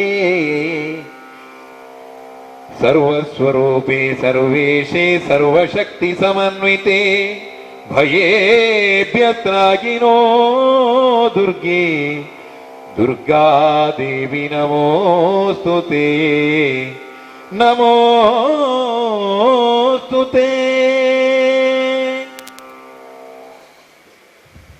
ಹಲೋ, ಮುಂಬೊತ್ತುದು ನಮ್ಮ ಈ ತಲಪಾಡಿ ಕಿನ್ಯ ಕೋಟೆಕಾಡು ಈ ಮೂಜಿ ಗ್ರಾಮವು ಸೇರಿದಂಜಿತ್ತಿನ ಈ ತಲಪಾಡಿ ದೇವಸ್ಥಾನ ದುರ್ಗಾಪರಮೇಶ್ವರಿ ನೆಲೆಯಂಚಿನ ಒಂಜಿ ಭಾರಿ ಪುದರ್ ಬತ್ತಿತ್ತದು ಈ ಜಾಗೆಡು ಎಡ್ಡ ರೀತಿ ಒಂದು ಕೆಲಸ ಕಾರ್ಯಗಳು ತಾವೊಂದು ತುಂಬೊತ್ತದು ಯಾನು ಮಾತನ್ನು ವಿಘ್ನ ನಿವಾರಕರಂಜಿತ್ತಿನ ಮಹಾಗಣಪತಿಗೆ ಪ್ರಾರ್ಥನೆ ಮಾಡ್ಕೊಂಡು ಅಂತೆಯೇ ಈ ಜಾಗೆಡು ಅಪ್ಪೆ ದುರ್ಗಾಪರಮೇಶ್ವರಿ ಜಗನ್ಮಾತೆ ಅಂಚಿನ ಅರಿವು ತರದಗ್ಗ ಒಂದು ಅಂತೆಯೇ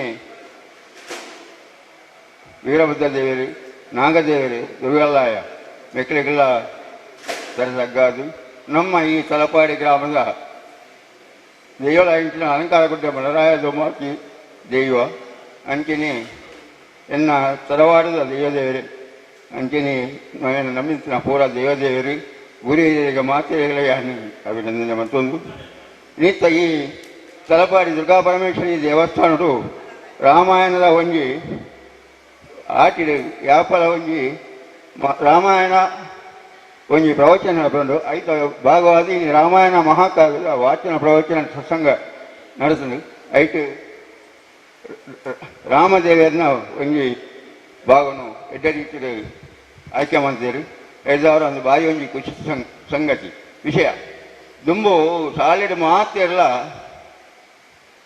ಪ್ರತಿ ನೆಟ್ಲ ಒಂಜಿ ದೇವರನ್ನ ಹತ್ರ ಒವೇ ಒಂಜಿ ರಾಜನ ಮಾತ ಪಾಠ ಇತ್ತುಂಡು ಇತ್ತೆ ಅವಪ್ಪೋದು ಇತ್ತೆ ಬೇರೆ ವಿಷಯನೇ ಆಗ್ತದೆ ಈ ನಂಗೆ ಇನಿತ ದಿನ ಈ ಇಂಚಿನ ಒಂದು ಎಡ್ಡ ವಿಷಯ ಮುಲ್ಪ ಪ್ರವಚನ ಮಂತೇರು ನೀವು ಕೆಲವರಿಗೆ ಇಷ್ಟಪ್ಪು ಕೆಲವರಿಗೆ ಇಷ್ಟ ಜನಪ್ಪು ಆಂಡ್ ಅಂದು ಮಾತೆಲ್ಲ ತಿರಿಯೋಡಾಯನ ಗೊತ್ತು ಕೂಡ ನೆಂಚಿನ ಒಂಜಿ ನಮ್ಮ ಹಿಂದೂ ತಿರಿಯೋಡಾಯನ ಧರ್ಮದ ಬಗ್ಗೆ ದಾದಾ ಬಂದ ನಂಗೆ ತಿರಿಯೋಡು ಅದಕ್ಕೋಸ್ಕರ ಇಂಚಿನ ಒಂಜಿ ಎಡ್ಡೆ ಒಂಜಿ ರಾಮದೇವರನ್ನ ಕಥೆನ ಇನ್ನು ಕೆಲವು ರೇಟು ವಿಷಯ ಪಂಡಿತರು ಐತೆ ನನ್ನದ ದುಂಬುಗೂ ನನ್ನ ಜುಲೈ 24ನೇ ತಾರೀಕು ಬೊಕ್ಕ ಜುಲೈ 31 ಆಗಸ್ಟ್ 7ನೇ ತಾರೀಕಿಗೆ ನನ್ನ ಮೂಜಿ ವಾರ ಉಂಡು ಐತೆ ನನ್ನ ರಾಮಾಯಣದ ಕೆಲವು ವಿಷಯಗಳನ್ನು ಭಾಗನ ದಚ್ಚಬರ್ತದೆ ನಮ್ಮ ಇನ್ನಿತ ಈ ಕಾರ್ಯಕ್ರಮಕ್ಕೂ ನೇತೃತ್ವ ವಹಿಸಿದಂಥ ಸದಾಶಿವ ಆಳ್ವೇರು ಆರನ ಪರವಾದ ಇನ್ನಿ ವಾಚನಕಾರರಾದ ಶ್ರೀ ದೇವಿ ಪ್ರಸಾದ್ ಅವಳ ತಲಪಾಡಿ ಅಂಚಿನ ಪ್ರವಚನಕಾರರಾದ ಭಾಸ್ಕರ ಕುಕ್ಕವಳ್ಳಿ ಮಿಗಿಲೇನ ಪುದರ ಹೆಚ್ಚಿನ ಮಾತೆಲ್ಲ ಗೊತ್ತುಂಡು ಯಕ್ಷಗಾನಡು ಒಂದು ಎಡ್ಡೆ ಪುದರ ಕೊಡ್ತೀರಿ ಅಂಚನೆ ಮೇಡನ ಪಟ್ಲ ಸತೀಶ್ ಶೆಟ್ಟಿ ನೆಟ್ಟೆ ಒಂದು ಎಡ್ಡೆ ಪ್ರಮುಖರಾದ ಕಾರ್ಯನಿರ್ವಹಿಸುವುದಿಲ್ಲ ಪಂಪನ ಅವು ನಂಗೆ ತಿಳಿದುಂಡು ಎಲ್ಲವರ ಇನಿ ಈ ಯಕ್ಷಗಾನದ ಒಂಜಿ ವಿಶೇಷವಾಯಿನ ಅಕ್ಲಿಗೆ ತಿಳುವಳಿಕೆ ಉಂಡಾಯ್ತು ಐದು ನಮ್ಮಂಚಿನಾಗಲಿ ತಿಳಿದು ಅಕ್ಲಿಡ ಕೇಂದ್ರದ ತಿಳಿಯುಂಡಾಯ್ತು ಒಂಜಿ ವಿಷಯಗಳು ಬಡಪ್ಪ ನಂಗೆ ಇನ್ನಿತ ಈ ಸಭೆಟಿಯನ್ನು ಪಡೆದುಳ್ಳೆ ಐದವರ ಇನ್ನಿತ ಈ ಕಾರ್ಯಕ್ರಮಕ್ಕೂ ಹೆಚ್ಚಿನ ಜನಸಂಖ್ಯೆ ಬೈದರು ನನ್ನ ಹೆಚ್ಚಿನ ಜನಸಂಖ್ಯೆ ಬರ್ತದ ಮುಲ್ಪ ಈ ಇಂಚಿನ ಕಾರ್ಯಕ್ರಮ ಭಾಗವಹಿಸೋಡ ಪಂಡದು ಯಾನು ಪ್ರಾರ್ಥನೆ ಅಂತಂದುಳ್ಳೆ ಮಾತೆಗಳ ಅವೇ ರೀತಿ ನನ್ನ ದುಂಬದ ಶುಕ್ರವಾರ ಹೆಚ್ಚಿನ ಜನ ಬರಪಲೇಕ ನಿಕ್ಕಲು ಮಾತೆಗಳ ಪಂಡದ ನಿಕ್ಕಲು ಒಟ್ಟಿಗೆ ಲೆಸನ್ ಬೋರ್ಡು ಮುಲ್ಪ ಇಂಚಿನ ಒಂಜಿ ಕೆಲಸ ಕಾರ್ಯ ಇಂಚಿನ ಒಂಜಿ ಎಡ್ಡೆ ರೀತಿದ ಒಂಜಿ